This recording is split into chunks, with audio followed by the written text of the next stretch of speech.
Tapi begini ya, ini cerita ya. Sebenarnya saya di sini tuh lama sekali sama Profesor Zaini. Saya mau curhat tentang seni ya, seni memaknai Quran. Ada ulama yang cari aman. Jadi kalau nafsir Yasin, Alif Lam Mim ya wallahu a'lam. Dan itu bagus karena ya siapa yang nggak tahu kalau wallahu a'lam. Ada yang nekat itu nebak-nebak. A itu apa, lam itu apa, mim itu apa. Ini ya tepak-tepakan, bisa dianggap klenik, bisa dianggap dukun. Tapi dari sekian tafsir itu, saya cenderung ngikuti teori umum bahwa andaikan Anda orang Indonesia, kalau mau menjelaskan anak-anak, ini saya beri penjelasan A sampai Z. A, B, C, D gitu. Jadi memaklumatkan bahwa kita akan mengkaji itu secara tuntas. Mungkin dalam kultur kita, wis tak terangno A sampai Z. Wis tak delok mulai rambut sampai sikil. Ya. Sudah saya lihat mulai rambut sampai kaki. Nah, jadi itu ibaratun anil idhah bikullil wuduh. Jadi itu dianggap penjelasan yang begitu detail. Sehingga Alif Lam Mim itu ya dianggap kayak, pokoknya Quran ini menjelaskan ABCD. Itu mukhatabnya, itu pasti paham maksudnya demikian. Terus kedua menyangkut apakah yang dingendikakan Allah, yang difirmankan Allah itu mewakili atau kuliah. Kuliah itu mewakili totalitas. Misalnya begini, kalau kita nikah sama perempuan, misalnya namanya Sri gitu. Bisa saja punya adik namanya Dwi, atau punya mbak namanya Dwi. Lama-lama kadang misalnya kita nyesal sebagai manusia. Kok cantik adiknya itu, atau cantik mbaknya itu. Kemudian Islam melarang wa antasma'u binal ukhtaini. Kamu tidak boleh menikahi dua bersaudara secara langsung. Tapi itu pun kalau kamu anggap sebagai panduan hukum itu bahaya. Karena melahirkan pertanyaan, gimana kalau ponakan dan buliknya? Jadi kita nikahi Sri, buliknya masih cantik, terus kita nikahi juga, boleh enggak? Sebab itu zaman Rasulullah SAW ketika baca ayat wa antasma'u binal ukhtan, zaman itu Nabi menambahkan, juga kamu enggak boleh nikahi perempuan plus buliknya. Sehingga wa antasma'u binal ukhtan itu dianggap ibaratun an hurmatil jam'i bainal mahromen, itu dianggap pelarangan menikahi dua perempuan yang ada unsur apa? Mahram. Lalu pertanyaannya, kenapa Allah hanya menyebut dua saudara? Karena yang potensi masih sama-sama cantik ini dua saudara. Jadi Allah tidak perlu melarang wa antasma'u bainal mar'ati wa jaddatiha. Karena kalau itu kan orang-orang agak-agak waras kan kira-kira gitu, masa tertarik cucunya karena umur 17 juga tertarik mbahnya yang 80 tahun, kira-kira ndak usah dilarang juga nggak kepikiran kan gitu. Tapi kalau saudara kan kepikiran. Makanya banyak kalau mbaknya mati, wong Jawa itu ngeduni, mbaknya meninggal terus nikah adiknya. Kadang adiknya meninggal juga nikah adiknya lagi. Itu kalau orang tuanya masih nekat bisa habis anaknya. Saya pernah punya teman tuh mbaknya dinikahi mati, nikahi lagi adiknya mati. Lu adik ketiga mau dinikahkan lagi. Saya tantang itu habis anak kamu kalau gitu. Nah, sehingga kita yang nekuni fikih itu tahu wa antasma'u binal ukhtan itu bukan harus ukhtan. Dan makanya terus ulama mengingatkan bahayanya berpegangan Quran enggak didampingi ulama karena nanti akan bilang yang diharamkan Quran itu al-jam'u binal ukhtan, hanya mengumpulkan dua saudara. Berarti sama bulik bude boleh, sama mbah boleh, itu bahaya sekali. Karena memang zaman itu Nabi hanya menambahkan wala binal mar'ati wa ammatiha, wala binal mar'ati wa kholatiha, juga enggak boleh menikahi perempuan plus bulik baik dari bapak maupun bulik dari apa? Ibu. Nabi zaman itu tidak menambahkan walai binal mar'ati wa jaddatiha karena dikira itu normalnya orang pasti tidak kepikiran nikah perempuan plus mbahnya karena umurnya pasti terpaut jauh. Kemudian ada lagi misteri tafsir yang pasti ulama itu beda. Misalnya begini. Dalam cerita-cerita karomatul aulia dan kita yang nekuni ilmu itu kita percaya lah. Soal yang nggak percaya ya monggo, ini karena tidak tek Quran dan hadis. Ketika seorang Nabi Muhammad SAW di alam arwah, karena di hadis Mi'raj Nabi juga sering ketemu para nabi, di antaranya ketemu Nabi Musa, ketemu beberapa nabi. Itu hadisnya sahih bahwa Nabi sering ketemu para nabi di alam arwah. Dan ini punya efek di kitab tafsir nanti. Ada ayat tentang pertemuan Nabi Muhammad SAW dengan Nabi Musa.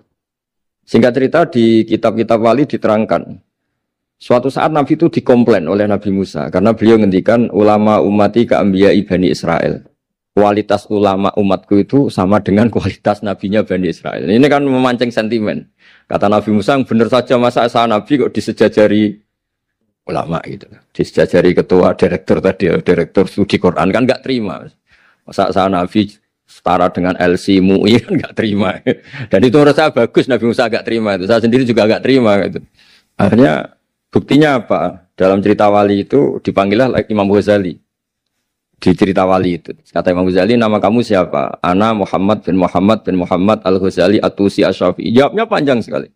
Ana Muhammad bin Muhammad Al-Ghazali At-Tusi Asy-Syafi'i. Terus Nabi Musa, loh saya tanya nama kamu cerita bapakmu, mbahmu, madhabmu, daerah kamu. Terus kepanjangan, tanya nama kok ngomongnya panjang. Kata Nabi Musa, kata Imam Ghazali, Anda juga gitu di depan Allah yang hanya tanya wa ma tilka biyaminika ya Musa.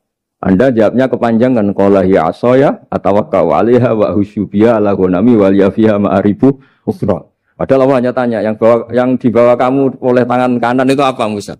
Ini tongkat saya Gusti, tak pakai gini, tak pakai gini, tak pakai gini. Masih ada dan lain-lain wal ya ma'aribu ukhra dan masih banyak kepentingannya. Akhirnya Musa itu sadar.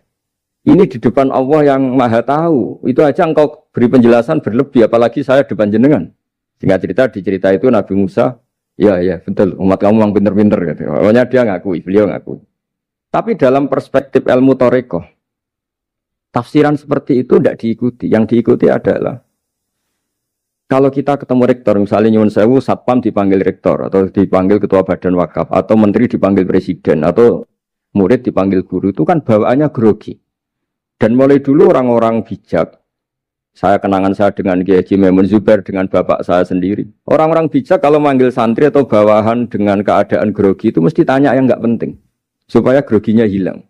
Piye mau nang dalan macet, gimana di jalan tadi macet? Gimana di daerah kamu musim apa? Setahu saya ulama-ulama top atau rektor atau siapa saja kalau yang bijak, pasti nanya anak buah itu yang nggak penting dulu. Gimana lancar di perjalanan, datang jam berapa, sehat-sehat saja. Karena bawahan itu takut. Nah, ketika Nabi Musa ini takut, Allah itu ngikuti sunnahnya manusia. Kalau takut ya jangan tanya yang penting dulu. Kamu bawa apa? Ya dijawab, saya bawa tongkat Gusti. Jadi itu sebetulnya hanya ilmu psikologi. Bahwa kalau orang takut itu ya ditanya yang ringan-ringan. Lagi-lagi ini ilmu. Jadi analisis tafsir itu tidak ada selesainya. Dan semuanya butuh perangkat. Di antaranya perangkat itu adalah fitrah salimah. Makanya dikatakan Pak Rektor tadi benar bahwa orang bisa memahami Quran, kekuatan angin dengan cerita angin seperti ini. Tadi cerita Pak Warsono Muhammad juga gitu, Warsono Muhammad, semuanya sama. Sehingga memaknai Quran itu baik dengan ilmiah maupun dengan fitrah salimah, itu akan sama-sama menelurkan makna yang sahih. Asal berlandas riwayat yang sahih. Saya punya sekian cerita tentang ulama-ulama dulu, kalau ngartikan ayat. Misalnya Imam Syafi'i, beliau nekuni fikih. Beliau menghentikan orang yang tayamum di tengah perjalanan padang Sahara, yang karena tidak menemukan air, itu boleh tayamum kalau sudah tidak menemukan air. Syaratnya dia nyari-nyari dulu. Nyari-nyari dulu. Dia ditanya, kenapa harus nyari-nyari dulu padahal ini di padang pasir? Jawabnya Imam Syafi'i itu sederhana. La yuqalu liman lam yatlub lam yajid, wa innama yuqalu lam ya'rif. Allah itu ngendikan falam tajiduma'an, kemudian Anda tidak menemukan air. Di mana-mana tidak menemukan itu setelah mencari. Kalau tanpa mencari namanya lam ya'rif, tidak tahu. Ketika Allah ngendikan falam tajiduma'an, artinya harus ada sabkut tolak, harus mencari-cari dulu, baru menyimpulkan tidak menemukan. Jangan langsung tayamum tanpa mencari-cari. Karena Allah ngendikan falam tajiduma'an, kemudian kalian tidak menemukan air. Di mana-mana tidak menemukan itu ada mencari dulu sabkut tolak. Begitu di semua ayat. Lalu saya mulai 2002 atau 2003, saya sering sama Profesor Zaini, beliau bahkan sering di kontrakan saya di Wonokromo di Pleret sana. Kalau nggak tuntas dibahas dulu di bekas kantor rektorat ya, di atas itu. Saya di UI Pres, di bawah, Pak Zaini di atas. Dan tiap hari ketemu. Saya intensif sama beliau itu ada 4 tahun. Makanya terjemah ini yang dulu saya ada ikut, yang direkonstruksi hampir 40%. Karena berdebat terus, terutama fikih. Akhirnya kita misalnya, ini curhat ya supaya sekaligus lapor ke Profesor Quraish Shihab apa yang kita lakukan. Jadi UI sudah lama sekali menerbitkan tafsir Quran, pernah nginduk Kemenak, juga pernah setengah nginduk setengah ikut, juga benar-benar akhirnya mandiri. Semoga perhitungannya bukan pasar tapi ingin Semoga, saya tidak tahu kalau hitungannya pasar itu tidak wilayah saya, tapi semoga enggak lah. Itu kita sering berdebat, itu tentang bolehkah memanfaatkan cerita Israiliyat untuk merekonstruksi ayat yang potongan dari cerita para nabi.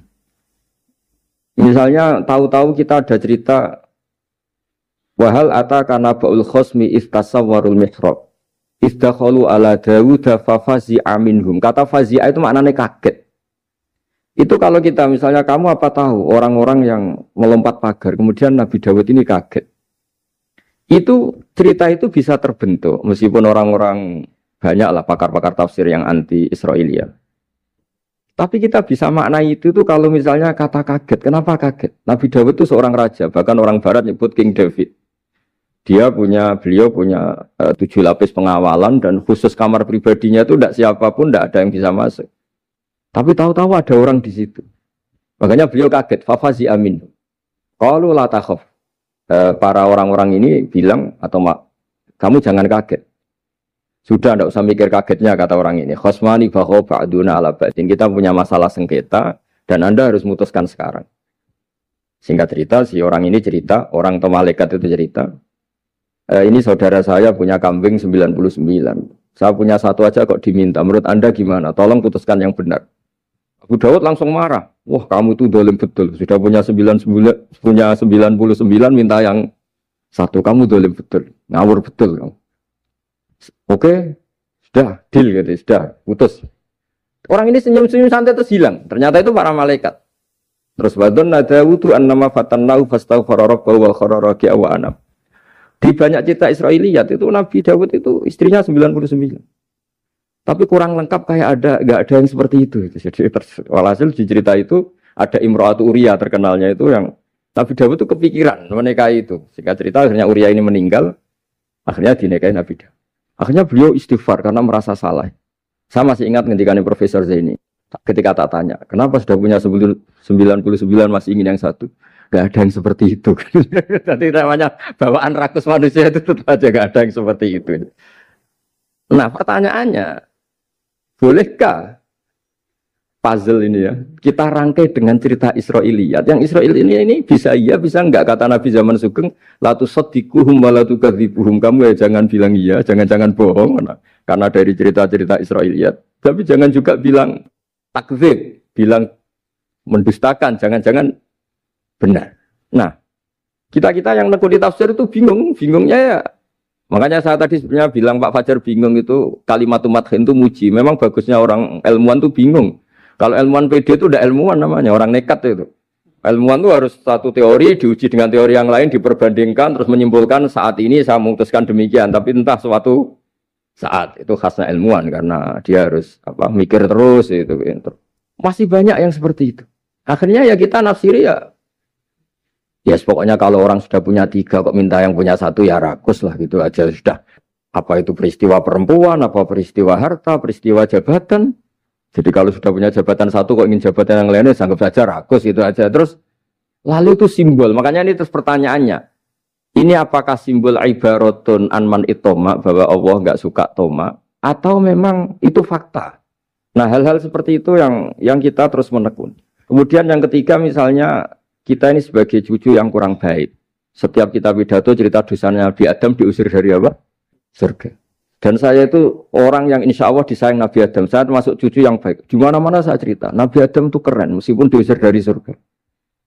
Karena Nabi Adam itu diusir dari surga itu bukan karena dia kepencut sajaratul khuldi. Itu enggak. Jadi ceritanya gini. Kata Allah, Adam kamu boleh makan apa saja. Kecuali 1 pohon ini. Kamu jangan makan buahnya. Nabi Adam nurut. Nah terus banyak kiai yang cerita. Gara-gara dirayu istrinya, terus akhirnya cerita jenenge wong lanang pekampesane wong wedok itu. Kata istrinya, Tuhan yang bener aja, masa semuanya boleh kok 1 aja gak boleh.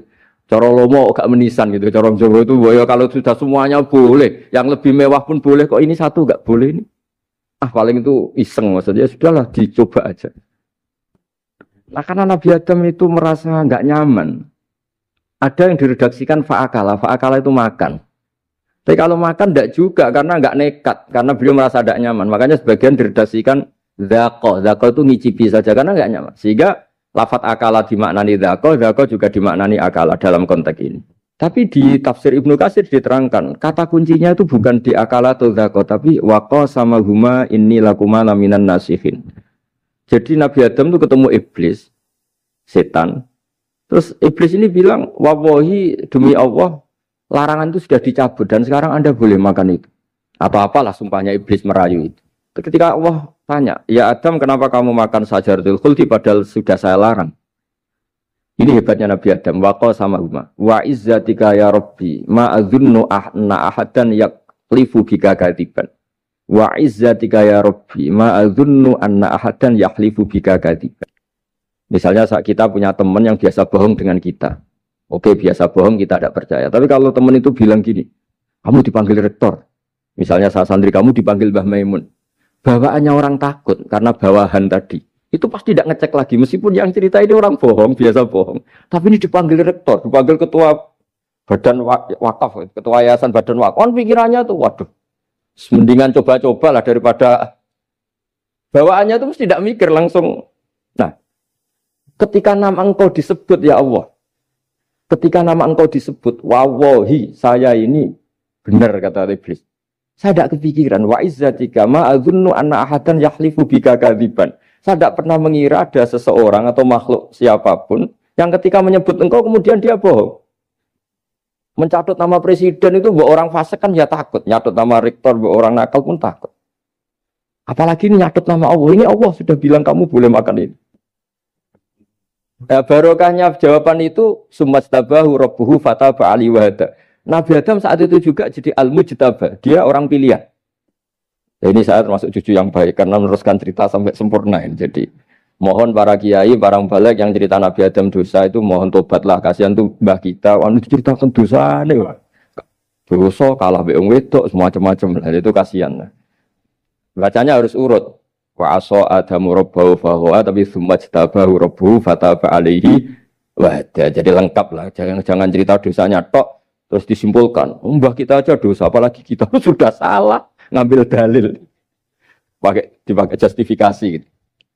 Nah, hal-hal seperti ini tuh kita sering debat sama Pak Zaini ya, debat-debat ilmiah karena kita yang ada ayat potongan-potongan tadi itu tidak bisa merangkai kalau tanpa memanfaatkan dengan tanda kutip itu memanfaatkan kisah-kisah Israiliyah karena bawaannya ini panjang. Saya beri contoh lagi. Qala bal sawatat lakum anfusukum. Misalnya siapa bapaknya Nabi Ayub, Nabi Yusuf, Nabi Yakub. Nabi Yakub itu dirayu oleh anak-anaknya. Sudahlah Yusuf itu kita ajak main. Singkat cerita walhasil karena mereka punya niat buruk, Nabi Yusuf itu dibuang di sumur. Kemudian mereka datang waja'u abahum isya ayyabkun. Qalu ya abana inna dhahabna nastabiqu wa tarakna Yusufa inda mata'ina fa akalahu dhi'ab. Ya kita ini main, Bah. Tapi ketika di hutan, kemudian Yusuf dimakan serigala. Dan mereka pura-pura nangis. Wajah wabahum isya ayyabkun. Dia datang pura-pura nangis. Dan terus abahnya bilang, wah ini rekayasa kamu. Qala bal sawatat lakum anfusukum amro. Pasti ini rekayasa kamu. Nah, kata rekayasa di sini itu kita mikir loh, kok ujuk-ujuk Nabi Yakub bilang rekayasa itu gimana? Tapi barokahnya konstruksi cerita-cerita tadi kita tahu. Dia itu tadi nggak ada kejahatan yang apa? Sempurna. Terus mereka kan latohu saubahu bidamin. Mereka itu melumuri bajunya Nabi Yusuf dengan apa? Darah. Seakan-akan Nabi Yusuf itu dimakan apa? Serigala. Tapi dia lupa menyobek-nyobek baju tadi. Makanya Nabi Yakub bilang, sopan serigala itu ketika mau makan baju anak saya disuruh nyopot dulu gitu. Peradabannya gitu. Nah, di sini kata samalat itu ada konstruksi yang kita mau tidak mau pakai cerita tadi karena wong dimakan serigala kok bajunya utuh. Cek beretikanya serigala itu. Mungkin kuliah di UI. Jadi, nah kita ini nekuni itu. Jadi apa ya? Dan terus nah kita akan cari aman. Artinya cari aman itu kalau tafsir atau terjemah berdasar Israiliyat kita nanti dimarin orang banyak. Tapi tidak juga kita kadang-kadang mau tidak mau karena ada kata yang tersembunyi. Yang mau tidak mau utuhnya itu kalau memanfaatkan Israiliyat tadi. Nah, makanya Nabi ketika ditanya ya Rasulullah bagaimana dengan cerita dari Bani Israel itu. Ya, Nabi ngendikan la tusaddiquhum wa la tukadzibuhum. Ya kamu jangan bilang iya, ya jangan bilang tidak. Tapi setelah kita nekuni tafsir, ya nekuni apa itu mau tidak? Yang terakhir sebagai matur kita ke Profesor Dr. Quraish Shihab, masalah fikih terutama yang mendesak. Quran itu kalau cerita fikih itu kan belum dibabkan dulu ya. Misalnya at-thalaqu marratan, cerai itu ya hanya 2. Cerai hanya 2 ini kan kita jadi bingung karena taunya kita cerai itu sampai apa? 3. Akhirnya mau tidak mau kita membuat taksisul fikih, dasaran fikih. At-thalaqu marratan ayat tolak sing yasihur rujuk, tolak yang boleh rujuk. Itu 2. Namanya roj'i. Kalau tolak ini roj'i wa bu'ulatuhunna ahaqqu biratihinna, di masa iddah suami tadi maling berhak rujuk. Artinya orang lain enggak berhak karena ini masih fi hukmi zaujiyah. Dia masih dihukumi seorang apa? Istri. Nah, baru fa in talaquha fala tahillul lahu min ba'du hatta tankiha zaujan ghairah. Ini yang terus kemudian orang fikih menyebut tolak bain yang kalau itu terjadi si istri ini tidak halal bagi mantan zaujnya kecuali sudah dirasakan orang apa? Lain. Jadi terus kita ini mikir, hatta tangkiha zaujan ghairah itu ukurannya nikah itu apa? Mayoritas ulama bilang ukurannya nikah bukan sekedar akad, tapi sudah dirasakan orang lain. Sudah ada hubungan intim. Memang harus bahasa vulgar ya, karena ini fikih. Ben kapok cara Jawa, oleh nalak tenanan, jebule ape balik, bojone dirasakno wong liya. Kadang mukhalil ini kebablasan, nggak mau ngelepas. Padahal dia kadang mukhalil order, tapi kalau cantik terus menarik kan dia nggak mau lepas. Nah pertanyaannya itu kan, tapi ada madhab yang meskipun syad, yaitu yang mengatakan ya hanya akad sudah sah. Tapi itu di coro bahasa sekarang dibully banyak ulama, disalahkan. Wong tujuannya itu bikin jera, kok hanya akad kan tidak jera. Jadi mukhalilnya hanya akad, setelah akad nanti menceraikan itu sudah cukup. Itu disalahkan banyak ulama karena ketika peristiwa itu terjadi pada istrinya Rifa al-Qurazi, jadi di hadis itu ya vulgar. Ya Rasulullah, saya ini istrinya Rifa al-Qurazi. Kemudian dia mencerai saya, fabat tato lagi, tolaknya sampai habis. Kemudian saya nikah sama Abdurrahman bin Zabir. Di hadis ini bukan bacanya bukan Zubair tapi Zabir. Abdurrahman bin Zabir. Tapi orang Arab itu ya agak-agak vulgar. Wa inna ma ma'ahu mislahud batis saw. Tapi alat kelaminnya tuh kiwir-kiwir. Nabi saya tidak mau. Terus Nabi tertawa-tawa di hadis itu ya, kalau sama tertawa ini sudah sunnah Rasul karena mas di hadis itu fatabas sama dohikan. Nabi itu tertawa sampai coro Jawa guyu ngakak. Fatabas sama dohikan, bukan fatabas sama mutabas, tapi di semua teks hadis fatabas sama dohikan. Nabi tertawa-tawa. Kamu ingin ya sama suami kamu yang pertama. Terus Nabi ngendikan la kata hatta yadzuqa usailataki wa tadzukina usailata. Enggak, sehingga kamu merasakan dia dan dia merasakan kamu. Sehingga ulama mengatakan hatta tangkiha zaujan ghairah adalah sampai hubungan suami istri untuk menjadi mukhalil yang maksud saya di sini juga matur sama rektor sama ketua badan wakaf ini enggak gampang ngamanati jadi direktur. Makanya Pak Fajar minder sudah bener. Mendingan noto sandal dari kanan jadi kiri, kiri jadi kanan gitu. Karena PR-nya itu besar dan nanti diaudit. Apalagi kalau dapat gaji lebih besar lagi. Makanya ini kalau bisa Pak Rektor, Pak Badan Wakaf ini nggak usah digaji supaya hisapnya ringan. Sudah keliru dapat uang kan berat hisapnya. Ya dulu tanya Profesor Zaini, bertahun-tahun saya kerja di itu nggak kepikiran gaji, sampai sekarang nggak kepikiran. Pak Zaini tahu kalau saya ikhlas. Saya bilang, kok ada orang ikhlas apa? Saya ini anak kiai, cucu kiai, ajaran paling pokok ya ikhlas. Sebetulnya bukan ikhlas banget, karena kalau digaji kok salah itu hisapnya berat. Sudah salah dapat gaji. Jadi mohon ini dipakai percontohan pertama. Ya ini kan kita saudara semua, relax saja lah. Dipakai percontohan apa? Pertama ada direktur studi apa Pak On tambah apa? Tambah gaji ya. Tambah follow sih kata ketua DPPAI ini ya. Jadi ini semua matur kita ke Profesor Quraish Shihab supaya beliau nanti bisa ngendikan. Saya termasuk orang yang sangat menghormati beliau dan insya Allah nanti saat tanggal 6 April atau apa juga mau sowan beliau. Dan beliau juga sering curhat, saya juga sering baca tafsir Al-Misbah beliau di Muqaddimah. Dan rata-rata ya curhat. Mau tahlili efeknya gini, mau duit. Tapi karena memang kita ngadepin teks yang umurnya sudah hampir berapa? 1000, berapa Pak Tamjiz? 1400 berapa? Ya sekitar 1400 berapa. Tapi tadi makanya kan kita kalau nerjemah terus saya diantara yang saya usulkan ke Profesor Zaini saat itu Saya mau ikut tim asal ada catatan kaki, terus ada beberapa tambahan catatan kaki supaya tadi wa antas mau binal ukhten itu kalau kita misalnya kita kembali ke Quran hadis, Quran saja. Nah kalau ke Quran saja yang diharamkan wa antas mau binal ukhten, padahal di sini juga wala binal mar'ati wa ammatiha wala binal mar'ati wa kho. Terus kita sebenarnya ingin nambahi wala binal mar'ati wajat tadiya. Tapi kan kayaknya enggak kepikiran. Nah, ada orang kok. Tapi kalau mbak atau adik itu kepikiran kan? Karena kalau ketemu temannya kan saya sering punya teman yang dapat dua-duanya teman saya. Kok kamu nikah yang ini? Ya Gus, ajane ayu Mbak Yunis dirabi wong.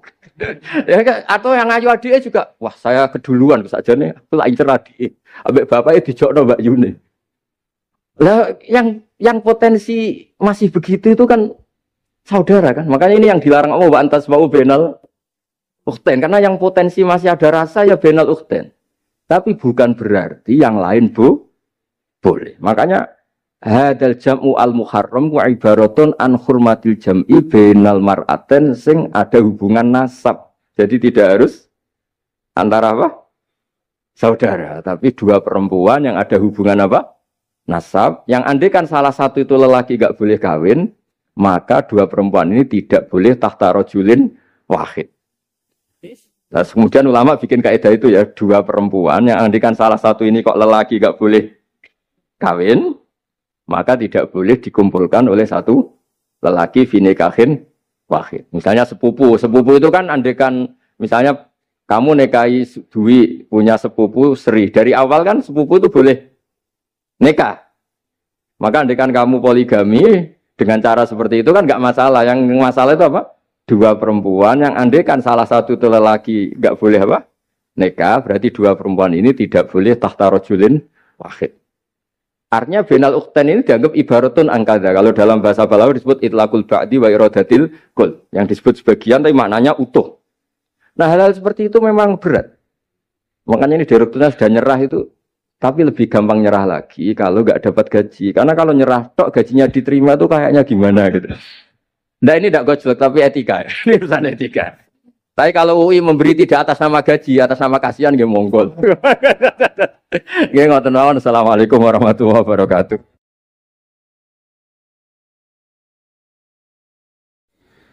Kula badhe cerita menawi elek kula mboten ngertos mergi tuwa kula umure.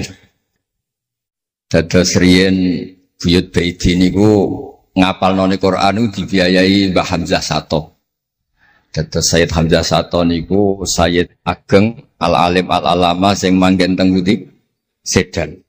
Iku pernah dados kiparipun Kiai Zubaidi. Terus Mbah Baidi niku jo nate dididik dipondokaken dening Sayyid Hamzah Sato. Dados di antara sing diceritaken Mbah Mun teng manakibe Sayyid Hamzah niku jasane Sayyid Hamzah niku ndadosaken buyut Baidi niku ngantos apal Quran. Mbah Baidi niku bin Dimyati riyen, Mbah Dimyati niku santri alim dipe anak angkat Mbah Umar Harun. Terus ulama sarang Fiddaurisani riyen paling sepuh, paling disepuhaken asmanipun Mbah Umar Harun. Mantunipun Mbah Ghazali.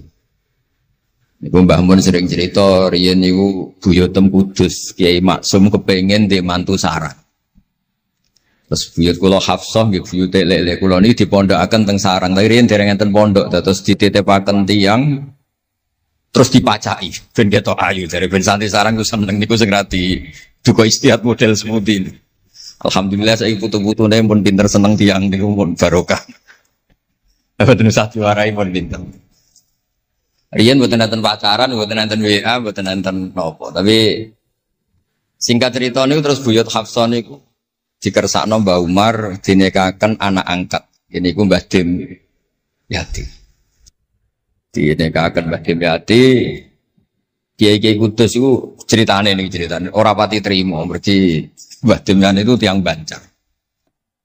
Walhasil ngantos dites. Riyen niku mentolo calon mertua ngetes mantu niku mentolo. Kan maca kitab iso ta ora. Terus cara ndukun niku mandi ta ora. Anu riyen dites niku mentolo mertua riyen ora dikaco jan riyen. Asane kan boten mentolo. Mergi khawatir nak alim mantune malah isen. Lah kados tiyang-tiyang ngeten iki mek mantu santri terus ngetes pinter mantune no. Dirofak diwaca jer ya ora roh. Donyane dibak ya ora roh, sertifikat diwalikno ya ora roh, dadi ora usah dites. Walhasil singkat cerita terus buyut niku angsal kalian. Mbah Yati ini angsal Mbah Hafsah. Manggen teng Damaran niku riyen Damaran pondok sepuh. Teng biografi ini pun Kiai Maksum Lasem mawon nate ngaji Mbah Maksum Damaran. Niku ditulis resmi kalian Habib Haidar Bahmat. Dados Habib Haidar bin Hasan bin Sodaqoh bin Zaini Dahlan. Niku nulis biografi ini Mbah Maksum. Niku termasuk nate ngaos Mbah Maksum Damaran. Mbah Soleh Darat yang terkenal gurune Mbah Hasim nggih nate ngaos Mbah Soleh Asnawi Damaran. Dados sak silsilah alim alamah niku nggih buyut-buyut lelek niki alim alamah. Seputune sing rapati sregep ku rapati wani cerita. Lah niku imma tawadhu wa imma engko diarani goblok dadi sing ora roh. Rasane niku mboten fair. Nggih nak buyute alim nggih diakoni napa? Alim kersane nak sing goblok nggih isin utawi tawadhu napa lah pilihane. Wong goblok biasa ae. Nampa kodok koder. Salah niku nikah. Mboten kerasan deh tenggene Kudus Damaran. Mboten kerasan. Lah niku sing akhire tenggene balokan mriku tenggene Karas. Terkenali cerita niku buyut niku gadah Mbak Yu sing pun manggen teng mriku. Mbah Dim niku soal hasil manggen teng balokan niku teng ngene iku aras. Terus sering ditilihi Mbak Arwani niki kula cerita Duriyatam Ba'duha mimma. Kula wingi ngisi khataman teng ngene Yambuk Mbah teng kepanggih Gusulin, kepanggih Pak Arifin. Niku Mbak Arwani saking kultuse teng buyut teng Mbah Hafsan. Iku fi hayatiha gesowan ba'da wafatiha genate Barwani sowan teng saryanipun Mbah Hafsah sing derekno Pak Arifin Fanan. Mbah Ulin cerita teng kula pokoke abang nak nimbali buyutem besah. Besah lah, besau bibik Hafsah. Dados kula cerita teng lek-lek niki mergi kula ngundang lek tapi tuwa kula, umure tuwa kula, pengalamane nggih top kula. Cara dhuwit nggih kata kula. Cara teng Jakarta niku nggih menteri-menteri sing dirohi nggih kula mboten lele. Terus nak masalah kondang-kondang kula. Duka nak teng akhirat nggih kondang kula. Mboten niki tasjek supados duwe nyali. Mosok Pak Lek kalah mbek ponakan. Nak ponakane iso maca Ikhya palike luwih iso. Nak ponakane ngawur ya palike luwih ngawur. Terus akhiripun niku seniki cerita. Terus Mbak Arwani sing ngonten terkenal Al-Mukri Al-Masyhur. Iku kultus kalian buyut kula namine Hafs. Saking kultuse niku ngantos fi hayatiha wa ba'da wafatiha Mbak Arwani sowan. Lane kula teng Kudus ora dikeramat. Kula riyen setor teng Kudus teng Damaran niku setiap hari satu juz iki cek menangi dijak nyuwun sewu dijak khidmah Mbak Arwani nak didusi Bandur Mutakin badhe mandi badhe wudu. Kula sering dijak teng kamar beliau. Dorong beliau badhe siram terus dipanasaken tapi beliau terus pun boten saged mucal tapi tersese. Niki cerita teng palik-palik kula boten badhe cerita kata-kata. Tapi kersane ngertos bahwa buyute niku keramat. Terus kereng. Dadi kula niku ora dijanggal mbek Rahmani Wafi terus apian. Menawa ya kereng cuma nang ngarep ora wani. Buyut kula niku terkenale kereng. Pak Hafsah. Salhasil terus gada anak barep Sofiah niku sing buyut kula. Angsal Mbah Idrus Lasem. Wonten sing nyeluk Idrus. Alite namine Abdul Khadir. Riyen Lasem pondok kondang. Nane kula gak ada darah Lasem. Mbah Idrus niku bin Umar. Jadi nak Mbah Hamid Pasuruan Hamid bin Abdul bin Umar, Mbah kula Fatimah binti Idrus bin Umar. Terus kondang. Dia adik Badiah digarwa Mbah Mahfud. Dadi wong kondang teng Kajen. Terus Mbah mencerita. Nak kepengin kondang besanan ambek Mbah Hafsah. Terus akhirnya walhasil keluarga sarang niku wonten sing diangsalno Mbah Baidi ping kalih. Sing setunggal sing dados Mbah Ahmad dados Mbah Madan. Dados asal usule besanan ambek Mbah Hafsah ben anak putune kondang. Nggih niku mon kondang sedanten modele teng Turki bareng gempa ra melok. Nah niku jenenge wong kondang. Dadi nak Turki sugih rono nak melarat mulai. Niku pun pinter lah. Iki sami lek Rahman Yaman perang mulai. Oh nak damai rono meneh. Lah niku nggih pinter. Terus niki cerita mawon teng lek-lek mungkin saged nggih pun kertos lah mungkin saking Mbah Mat. Kalau cerita ini salah atau kurang lengkap itu saling melengkapi. Sejelas niku buyut Dimyati yang Banjar niku diregani teng sarang baru kayak alim. Lah niku delala kersane pangeran niku delala. Naskahipun Ki Umar Harun itu disarang di MGS Sulami mboten dicetak. Wis pokoke mboten dicetak. Singkat cerita delala kula kepanggih Gus Said terus beliau minta kula kan ngedit naskahipun Mbah Umar Harun. Namine Islahu Al-Sunil Waro. Nazman Nahwu. Kados Alfiyah, persis Alfiyah. Jumlahnya sekitar 800. Niku delala ke ngantos dicetak niku kula nderek ngedit bahkan mungkin nggih namung Gus Said kalian kula sing nggih sepuh nderek ngantos ber. Maksudnya delalah naskah sing gadane buyut kula Ki Dimyati dipe anak angkat Mbah Umar Harun niku kula nderek nyetak, nderek ngedit, nderek macam-macam ngantos kelar ngantos dicetak. Dan ini nunjukno nak pangeran niku kepengin sedanten niku sama. Ya yasilu nama amarallah bihi ayyusol. Orang baik itu orang yang menyambung sesuatu yang harus nopo disambung. Nah, kenapa saya cerita sanad seperti ini supados ngertos nak Islam niku mboten berdiri sendiri. Tidak hidup di ruang yang kosong. Nabi Muhammad sallallahu alaihi wasallam, Mbah Mun sering cerita. Kena apa kok hijrah teng Madinah? Mergo melok wong ora kepenak. Dados Nabi niku min jihadil ab niku Quraisy. Muhammad bin Abdullah bin Abdul Muthalib bin Hashim. Delalah pangeran ngersakno Said Abdullah badhe wafat niku tindak teng Yathrib. Terus gerah terus dirumat mbek keluarga saking ibu. Keluarga saking baik ibu sakjane tapi tiang gampange ngomong saking ibu. Mulane Mbah Mun sering cerita wa kana qad ijtaza bi akhwalihi bani Adi minat taifatin Najariyah. Delalah Said Abdullah niku tindak teng Madinah terus dirumat kalian tiang Bani Najjar. Terus beliau teng mriku gerah. Terus gerah wa makatha fihim syahron saqiman yu'aduna sukmahu wasyaqwa. Gerah di rumah. Singkat cerita nganti wafat. Wafatnya teng perjalanan wangsul. Ketika Nabi pertama teng Madinah niku sing nyambut nggih Bani Najjar. Nabi paling nyaman difasilitasi tanah nggih saking Bani Najjar. Mergo niku akhwalu Abdul Muthalib. Tapi wong nak nyeritakno gampangane omong akhwalu Abdillah sakjane niku akhwalu Abdul Muthalib. Wis gampangane cerita niku wilayah ahli ta'arif. Dados tiyang niku mboten saged ninggalno keluarga. Tenggene Mekah di rumah tiang Quraisy, tenggene Madinah di rumah akhwal keluarga saking ibu. Mulane Mbah Mun sering cerita nasab iku ya kok bapak sing pancer wali. Tapi nak sekedar keluarga niku nggih nasab dari ibu itu ndak bisa diabaikan. Mergi sing rumat Nabi niku wa kana qad ijtaza bi akhwalihi bani Adi minat taifatin Najjar. Terus Nabi itu mboten saged hidup di ruang kosong. Kedah enten rencana Tuhan. Nah, cara Said Ali ini ada khossasatul qudrah. Terus rencana Tuhan ngeten. Nabi itu kalau di Mekah niku kumpul tiang-tiang sing ummiyin terbelakang. Terbelakang ora rowan, ummiyin niku ora rowan. Rowan ini penting kangge jaga originalitas supaya orang itu original. Tapi tidak ada kompetisi. Bareng teng Madinah niku wonten kompetisi. Ini sing peneliti kompetisinya ku lucu, rada aneh. Sampai kitab Hayatus Sahabah niku nak nyeritakno ngeten. Tiang Ansor niku tiang sing moh kalah.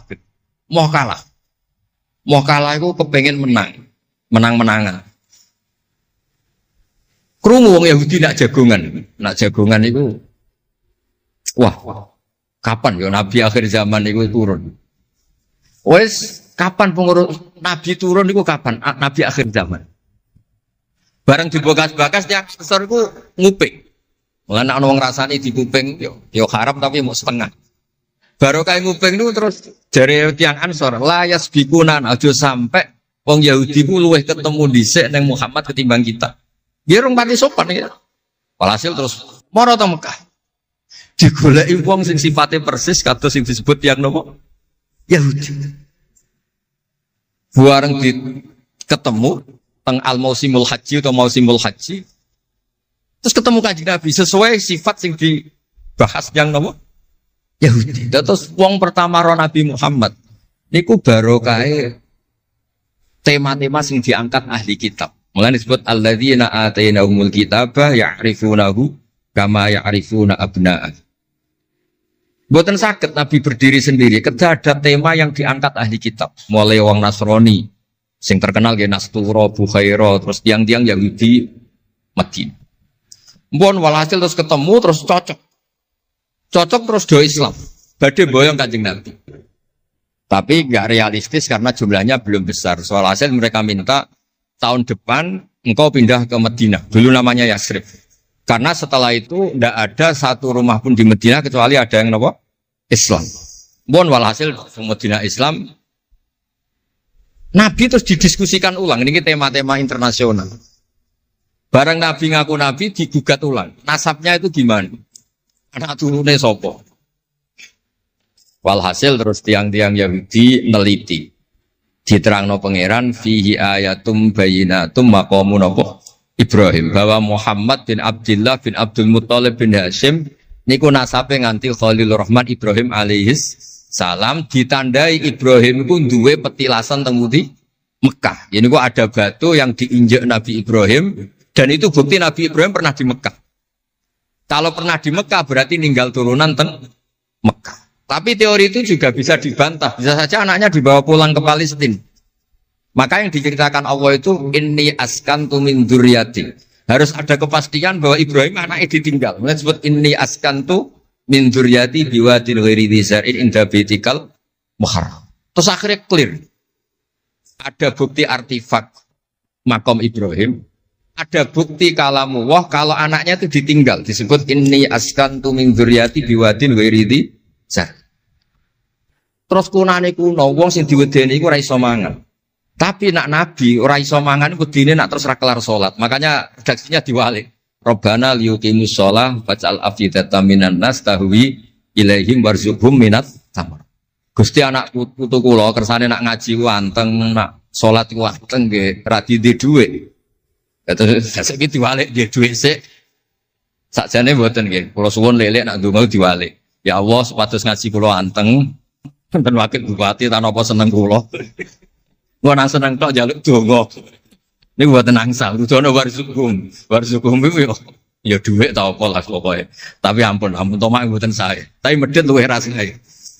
Pokoke padha rapi. Tomak itu rapi, medhit yo. Wong sering ditakoki itu ya, Gus, hukume pilihan desa bayar ku piye? Ya suap ku haram. Tapi calon lurah medhit ya haram. Lah terus hukume piye? Ya hukume ngono iku. Suap ku haram, calon pemimpin medhit ya haram. Lah hukume piye yo hukume ngene iku. Dadi tomak ning wakil bupati yo haram, wakil bupati medhit yo haram. Dadi haram ketemu haram.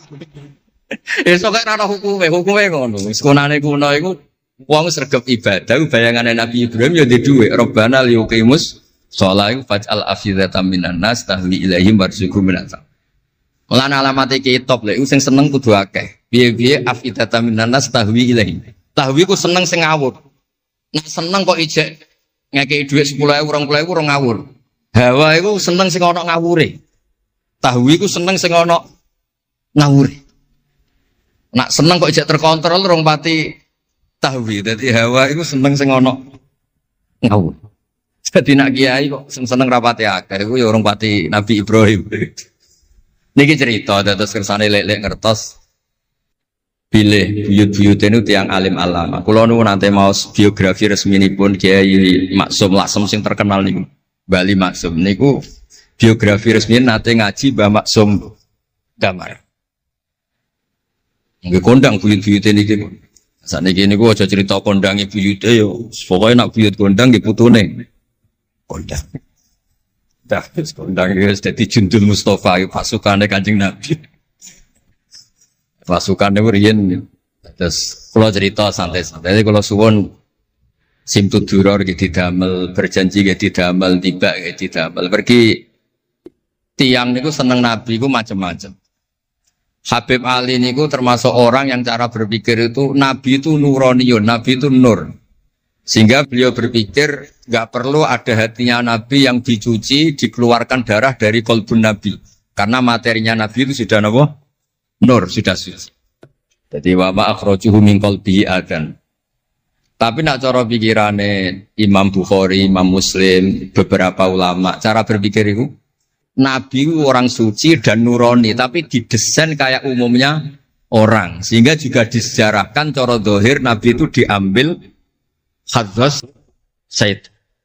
Cara lahir, tapi cara hakikat ya bener Habib Ali wau. Kalau materinya nur ya gak perlu ada yang dikeluar.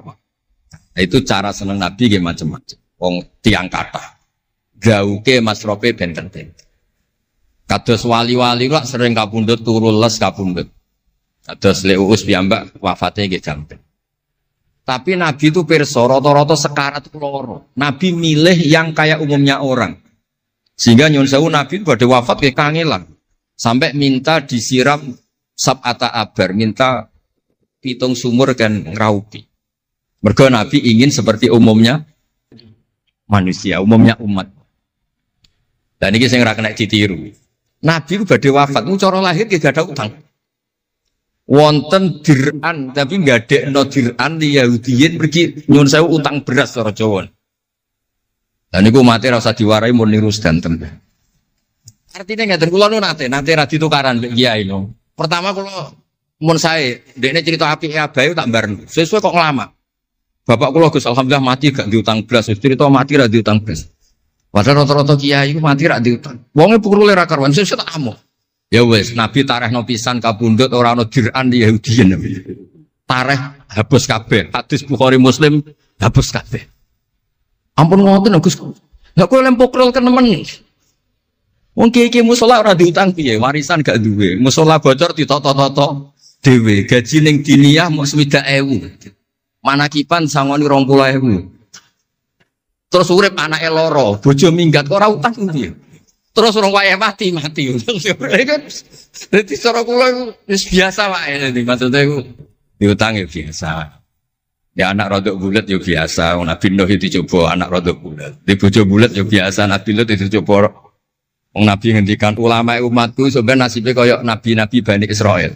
Itu coba anak, coba bojo, coba konco, coba macam-macam. Maksud kula niku jangan sampai nabi yang sudah memposisikan kayak umumnya orang, meskipun beliau orang spesial, itu diabaikan. Nabi tidak pernah lupa, tapi kayak dilupakan Allah. Masyhur Nabi badhe salat, setengah-tengah harus badhe takbir, Nabi kondur. Kembali yakturu ra'suhu ma'an. Aku mau lali cung ijek junub terus lali terus saiki mau baradus tak terusno salat. Ben wong roh nak pemimpin iku mesra, mulane untuk jatah. Lah kiai-kiai wis kesuwen pirang wulan ra kumpul dadi ora ngarep lali. Wis kesuwen dinek sing wedok. Pak ngarep ana crita ngono. Artinya Nabi gen nate salat zuhur kali rakaat. Ya lali. Sampai Nabi ngendikan ma kuntu ansa walakin unassali as-sunnah. Aku mestine ra lali, pantese ora.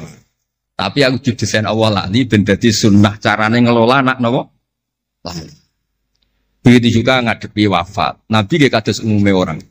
Badhe wafat yo mboten nyaman, sampai Sayyidah Fatimah rawuh. Badhe ngadepi nyuwun sewu wafat, nyuwun sewu sebagai lelaki nggih kados umume tiyang panik. Kepengen dijajari Sayyidah Aisyah sampai beliau wafat ala fakhidiha.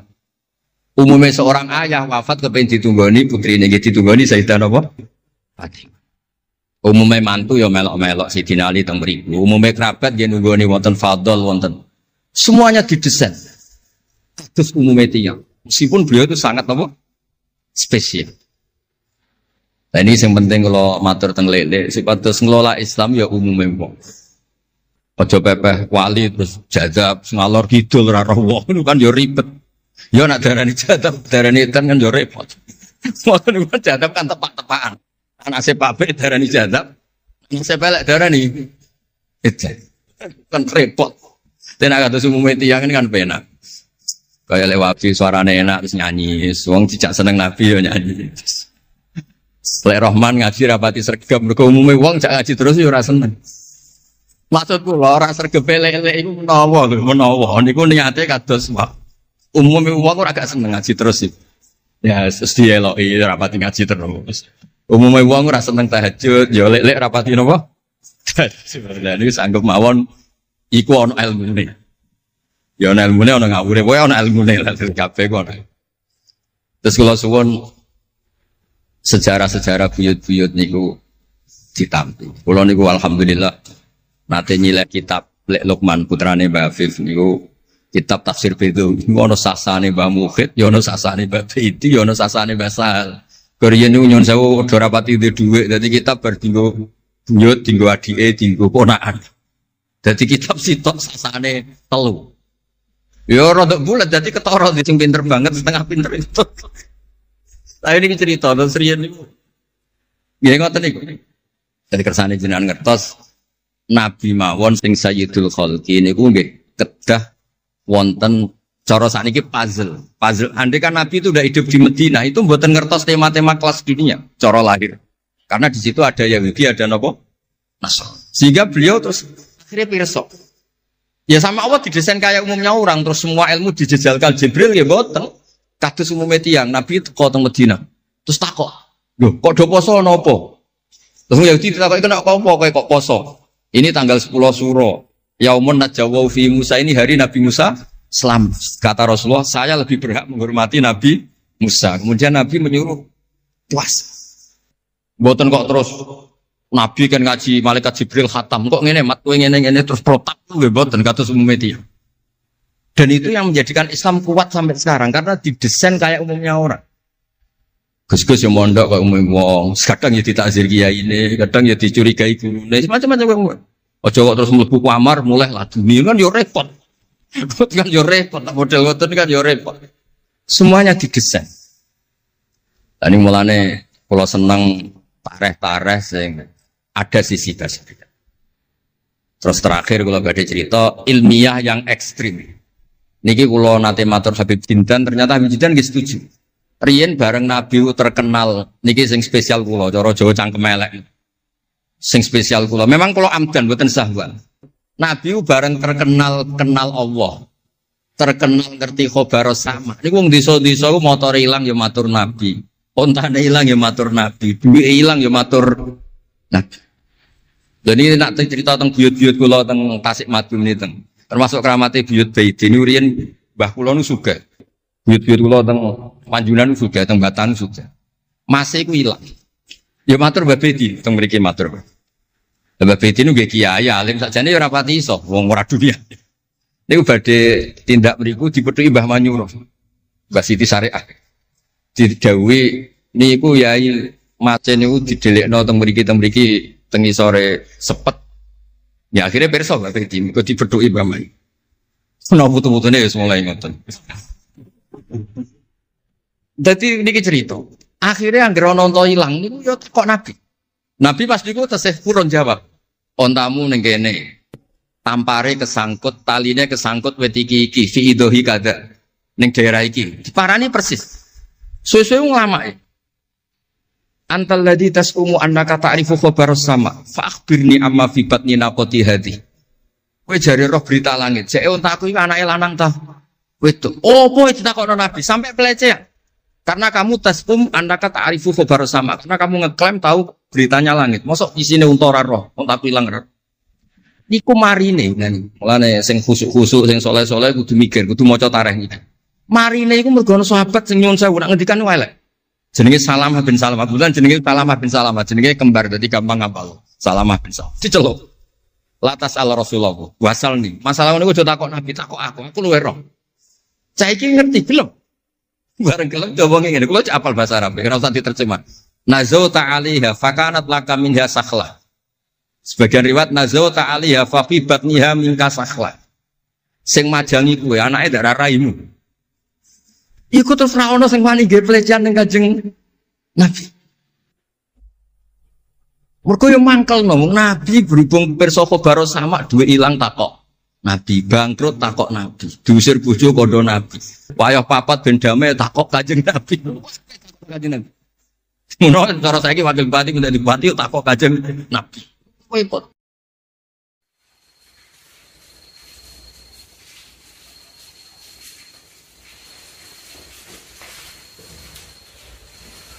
Besar jatuh. Maksud saya, ya sudahlah kita begini seperti yang saya ajarkan di sini, saya sarankan supaya orang itu tahu. Nah, ini namanya diroyah, apa? Makanya kata Imam Ghazali itu kalau kamu ingin sopan gampang melihat anak kecil, gua aqallu minni dzamban, dia dosanya lebih kecil. Karena masih kecil kan, tentu secara dosa enggak banyak. Kalau melihat orang yang tua, gua aktsaru minni ibadatan, dia tentu ibadahnya lebih banyak karena umurnya lebih banyak. Sehingga terus semua orang lain tuh di depan kita itu hebat.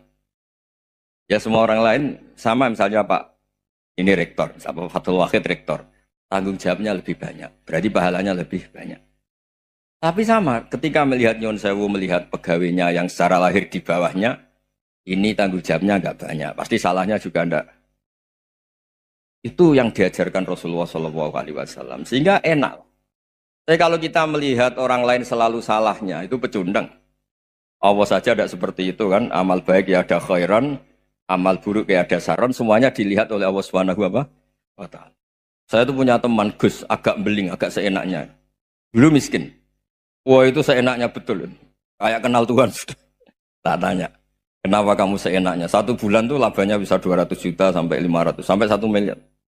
Saya itu Gus, setelah duha itu perkembangannya bagus. Sholat duha itu. Saya pernah miskin, kan kata apa? Ingkana rizki fisama apa? Wa ingkana qalilan ya kalau fisama fa'anzilhu terus wa ingkana qalilan fakasirhu kalau sedikit perbanyak. Ini trennya sudah benar semua. Nah, wa ingkana apa ya haroman fatahirhu kalau haram yang kau sucikan. Makanya saya seenaknya kalau qalilan sudah fakasiru paling trennya yang enggak benar juga fatahirhu kata Mas.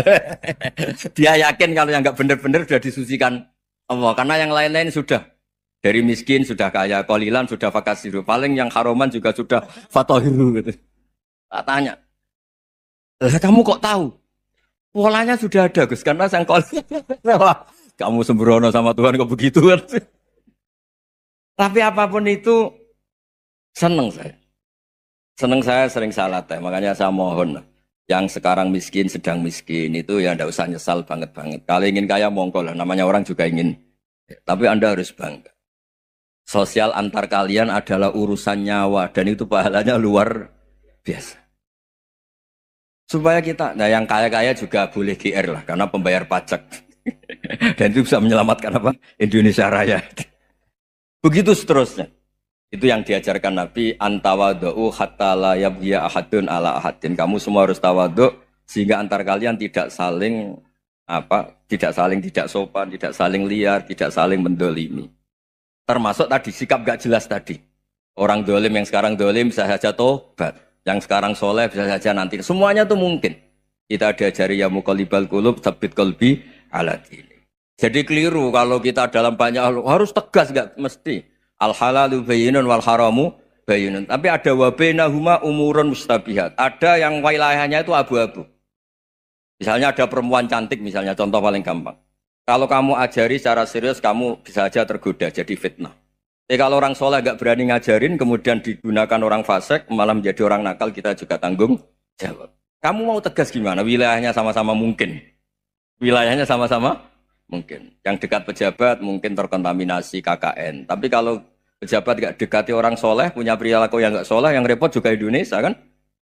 Nah hal-hal seperti itu kita tidak perlu ngambil sikap. Maksudnya gak usah ngambil sikap, ya kita buktikan kalau milih satu madhab, kita buktikan semuanya lebih baik, semuanya lebih bermanfaat, semuanya lebih berperadaban. Karena nggak bisa dihindari wabena humai. Termasuk nyuwun sewu, saya mohon maaf sama mulai Pak Harso, Pak Lutfi sampai Pak Fathul Wahid. Saya ini termasuk kiai yang nggak suka dekat sama orang-orang top. Bukan karena hasud. Memang konstitusi kiai harus gitu lah, tamud dan na'inaika. Kenal orang lebih tinggi itu kan resiko. Misalnya saya kiai desa, mungkin punya keri tua sudah seneng, punya kijang tua sudah seneng. Gara-gara kenal Pak Wahid naik Kempri, waduh kok saya kalah itu. Kenal orang itu kan resiko. Mungkin dosen-dosen sini kalau kenal saya di Rembang juga resiko. Di sini gak ada cium tangan, biasa dosen, wah gak enak jadi dosen. Jadi memang harus dibatasin. Sekiranya mungkin orang itu, karena latamud dan apa? Ainaika ilham. Kamu jangan sering melihat orang lain yang mungkin secara lahir dapat nikmat yang lebih tinggi timbang Anda. Kalau kamu gak bisa ngelola hati Anda bisa hasut, Anda bisa dengki. Paling tidak Anda bisa ada syukur. Saya itu sering didolani pejabat. Juga sering melihat pejabat di TV-TV. Naik mobil aja ada yang naikkan. Bahkan kalau wudhu itu anduk aja ada yang bawa. Itu kalau yang nggak kuat, weh naik jadi pejabat. Ya makanya terus konstitusi Kiai itu mengatur, sudahlah, mata kamu itu kamu batasin. Jangan melihat sesuatu yang potensi ya, potensi menjadikan Anda tidak apa? Syukur. Jadi saya mohon, ini memang konstitusi saya sebagai Kiai, jadi saya, tapi di hati saya tetap akrab. Saya doakan semua untuk UI, untuk semua orang Indonesia kita doakan. Kita ingin semuanya tambah baik, tambah. Tadi katanya mau naik kelas ya. Kalau naik kelas dari rumah saya niatkan mari mengkaji diroyah. Diroyah itu melogikakan riwayat. Jadi misalnya kita sering dengar Rasulullah SAW sering ngendikan kalian masuk surga itu bukan hanya berdasar amal, tapi berdasar anugerah Allah Subhanahu wa Ta'ala. Oke, kita sepakat amal kita, perilaku kita, ibadah kita andaikan dikompensasi dengan nikmat yang Allah berikan tentu tidak seimbang. Untuk membayar itu saja sudah lunas. Jadi Anda semua tidak berhak masuk apa? Surga. Hingga di beberapa riwayat dijelaskan ada orang yang 500 tahun ibadah, nggak pernah maksiat. Ditanya sama Allah, kamu masuk surga karena apa? Karena ibadah saya ya Allah. Ya sudah, surga kamu 500 tahun saja karena ibadah kamu 500 tahun. Ini cerita umur-umur orang dulu. Ya Allah, katanya surga engkau ini selamanya. Ya kalau yang selamanya itu rahmatku. Kalau amal kamu terbatas ya surganya sesuai amal kamu ya terbatas. Ya sudah ya Allah, berarti masuk saya surga saya ini karena fadl engkau, karena anugerah engkau. Itu namanya apa? Diroyah. Diroyah itu satu kajian analisis di mana kita percaya riwayat, tapi kemudian punya logika, punya diroyah. Ini penting supaya tauhid kita ini kuat. Jadi dulu ada orang yang sangat cerdas, namanya Jubair bin Mut'im. Dia saking cerdasnya, juga kaya, juga tokoh, dikirim sebagai delegasi pembebasan Asra Badrin, tawanan Badar. Kemudian pas datang ke Masjid Nabawi, Nabi delalah pas baca Wattur wa kitabim mastur. Sampai pada titik Nabi baca Am khuliku min ghairi syai'in am humul khaliqun. Apakah penciptaan yang sedemikian canggih itu dimulai tanpa perwujudan, tanpa sesuatu yang real, yang maujud? Orang itu langsung bersimpuh, matur, ya Rasulullah saya Islam. Saya ada kolbi yadir, hampir hati saya, otak saya, pikiran saya itu terbang. Karena logika yang dibangun ateisme misalnya, kalau alam raya ini dimulai dari nihilisme, berarti logikanya apa? Al-adamu yakhluqu maujudan. Alam raya ini kan maujud. Maujud itu ada. Kalau yang lebih dulu itu ketiadaan, berarti ketiadaan menjadi sebab kewujudan. Kalau dalam bahasa Arab itu al-adamu yakhluqu maujudan. Sesuatu yang harusnya nggak jadi faktor karena ketiadaan, menjadi faktor sesuatu yang nyata. Itu kan nggak masuk akal. Ya, kalau alam raya ini ada al-adam sing yasbiku maujudan, berarti alam raya ini al-adamu yakhluqu maujudan, sesuatu yang tidak ada menciptakan yang ada. Dengan logika itu terus kita ngaji, diajari sama guru-guru kita, sifat dasar Allah itu maujud. Wallahu maujudun qadimun. Terus masuk. Yang harus distatuskan pertama dari Allah itu apa? Maujud, wujud. Karena dengan wujud ini layak menjadi penyebab adanya alam raya ini. Sehingga ketika kita menolak faham nihilisme atau ateisme, faham tanpa Tuhan, tanpa pencipta awal, kita punya diroyah. Bahwa tidak mungkin ketiadaan ini menjadi sebab perwujudan alam raya ini. Yaitu amkhuliku min ghairi syai'in. Masa alam raya ini diciptakan tanpa sebab yang nyata, yaitu wajibil wujud. Siapa itu? Allah Subhanahu wa Ta'ala. Begitu juga menyangkut sholawat. Orang boleh beda pendapat tentang redaksi sholawat. Ada yang sholli ala Muhammad, ala Sayyidina Muhammad, Nabi Muhammad. Monggo lah, masalah redaksi saja. Tapi setelah dianalisis, Nabi itu Pak Rektor, jadi Nabi setelah Nabi Isa saking dihormatinya sampai dituhankan. Juga jadi Nabi yang ada cerita masih hangat, orang Yahudi itu bunuh Nabi. Jadi yang satu mendudukkan Nabi sedemikian tinggi sampai kayak Tuhan. Yang satu menjatuhkan Nabi sedemikian rendah sampai dibunuh. Kayak apa susahnya jadi Nabi Muhammad SAW. Kemudian dengan gampang hadatin agama ini bikin syariat yang bernama sholawat. Redaksinya monggo lah sesuai tradisi masing-masing. Allahumma sholli ala Muhammad, Allahumma sholli ala Sayyidina Muhammad, ala Nabiyina Muhammad, monggo lah. Tapi yang jelas redaksi ini kalau didiroyah dikaji, Allahumma itu Tuhan, Tuhan itu pemberi. Wa Muhammadun wa injalla qadruh abdun min ibadi. Muhammad apapun tinggi derajatnya tetap berstatus hamba. Sehingga agama ini terjaga oleh syihotus sholawat. Agama ini terjaga oleh redaksi sholawat. Yaitu Allah tetap pemberi sebagai Tuhan yang enggak tersaingi, la syarikalah. Rasulullah Muhammad wa injalla qadruh. Apapun prestasinya bisa mi'rad, bisa apa saja, tetap seorang hamba yang butuh muhtajun ila rahmatih. Jika redaksi Allahumma sholli ala Muhammad ini mengukuhkan yang Tuhan tetap Tuhan, hamba pilihan tetap hamba pilihan. Tentu dengan redaksi ini kemudian kita mendudukkan Nabi benar-benar posisi terhormat. Yaitu orang yang paling berhak dapat askat tahiyat, mendapat penghormatan Allah paling tinggi, yaitu Rasulullah Muhammad SAW. Dan itu diulang-ulang oleh Allah. Subhanalladzi asra bi abdi. Status hamba ini diulang. Lagi-lagi ini bernama diroyah. Bernama apa? Contoh ketiga misalnya fihi ayatum bayinatum maqamu Ibrahim. Dulu orang Yahudi itu ada diskusi masif. Syaratnya Nabi itu mbah-mbahnya harus Nabi. Harus keturunan Nabi. Kemudian semua Nabi rata-rata di Palestina, di Syam. Lalu Muhammadnya asal-usulnya dari mana? Tahu-tahu orang Arab kok Nabi. Padahal orang Arab itu dulu jahiliyah. Alhasil terus diceritakan bukti Muhammad ini turunan Ibrahim adalah ada jejak kaki Nabi Ibrahim di dekat apa? Ka'bah. Fihi ayatum bayinatum maqamu Ibrahim. Kalau Nabi Ibrahim pernah di Mekah, artinya beliau pernah meninggalkan turunan yang di Mekah. Yaitu bernama Nabi Muhammadun sallallahu alaihi wasallam. Itu disebut fihi ayatum bayinatum maqamu Ibrahim. Nah, itu namanya diroyah. Diroyah itu satu perilaku keseharian kita beragama, kemudian tahu logikanya. Yang keempat misalnya, mangkana yu'minu billahi wal yaumil akhir fal yukrim apa? Jaro. Orang yang iman karena Allah dan Rasul, maka memuliakan tetangganya. Andaikan pakai hukum sosial, tentu kalau tetangga kita baik, kita baik. Kalau kurang baik, kok kurang penggawean kan gitu. Tapi dulu itu pernah ada seorang ulama itu dibully ya, dikerjain sama anak muda tetangganya. Pak Kiai datang ke rumah saya. Orang ini datang. Kemudian setelah di rumahnya, saya tidak jadi butuh sama Pak Kiai, silahkan pulang. Itu Kiainya senyum menikmati. Dan itu terulang 3 kali. Dibully seperti itu, dikerjain terulang 3 kali. Lalu tetap Kiainya tuh asik, seneng sekali. Lama-lama muda ini tanya, kenapa engkau tidak tersinggung? Padahal saya kerjain sampai 3 kali. Tak undang, terus tak suruh pulang. Tak undang, tak suruh pulang. Kata Kiai tadi, yang memerintahkan baik sama tetangga itu Allah. Jadi saya nikmati ketika bisa baik sama Anda.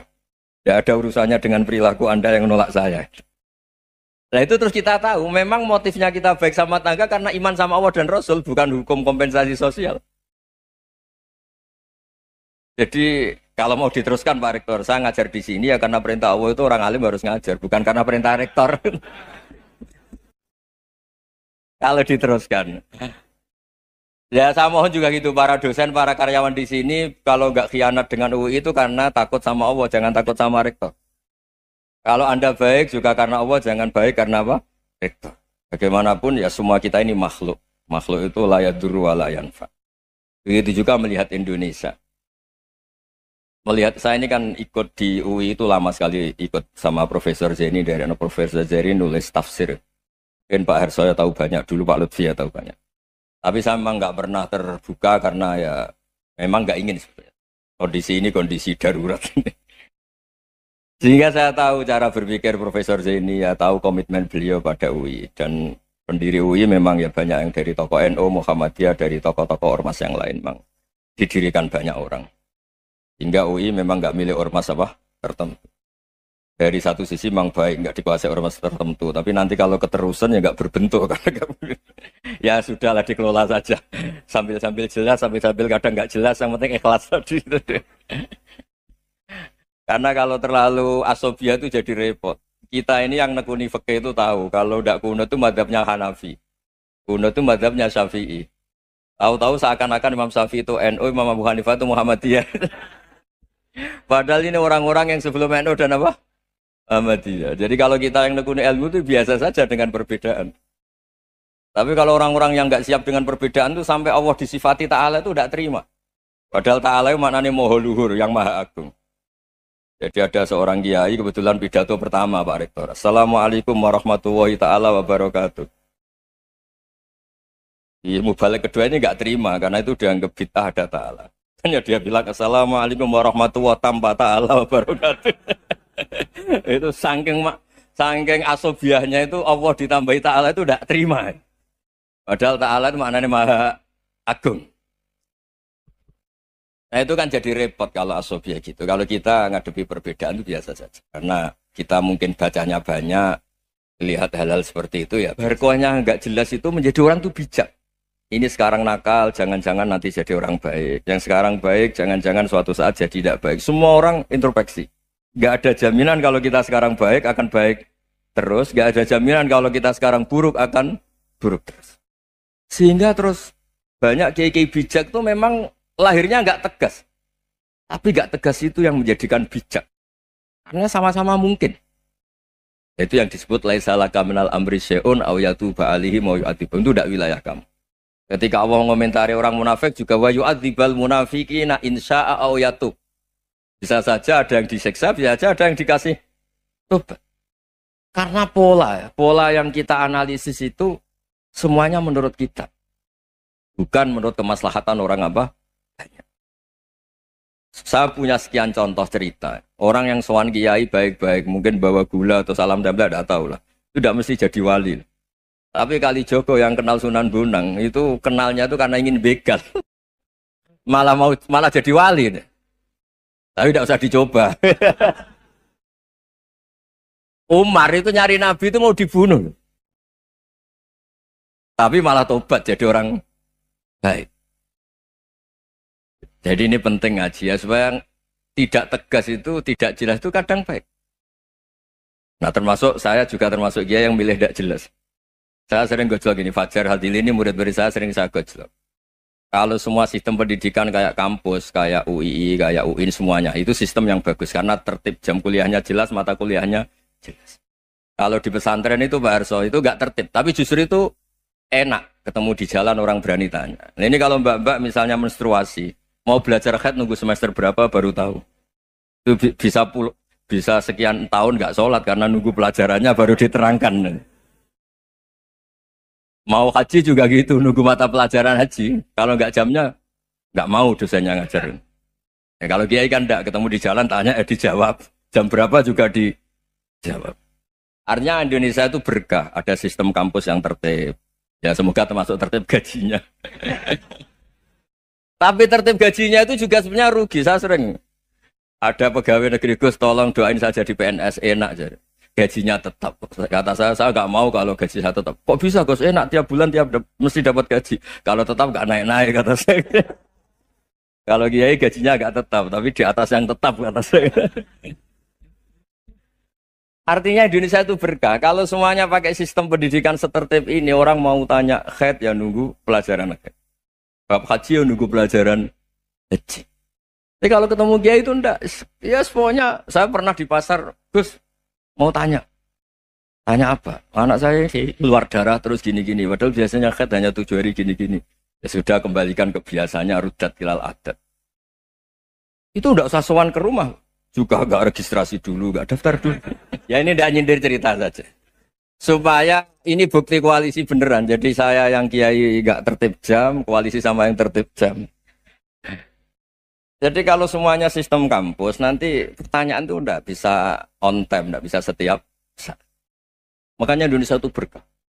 Kiai-kiai yang alim yang di jalan-jalan banyak. Juga kiai yang di kampus dokter-dokter fikih banyak.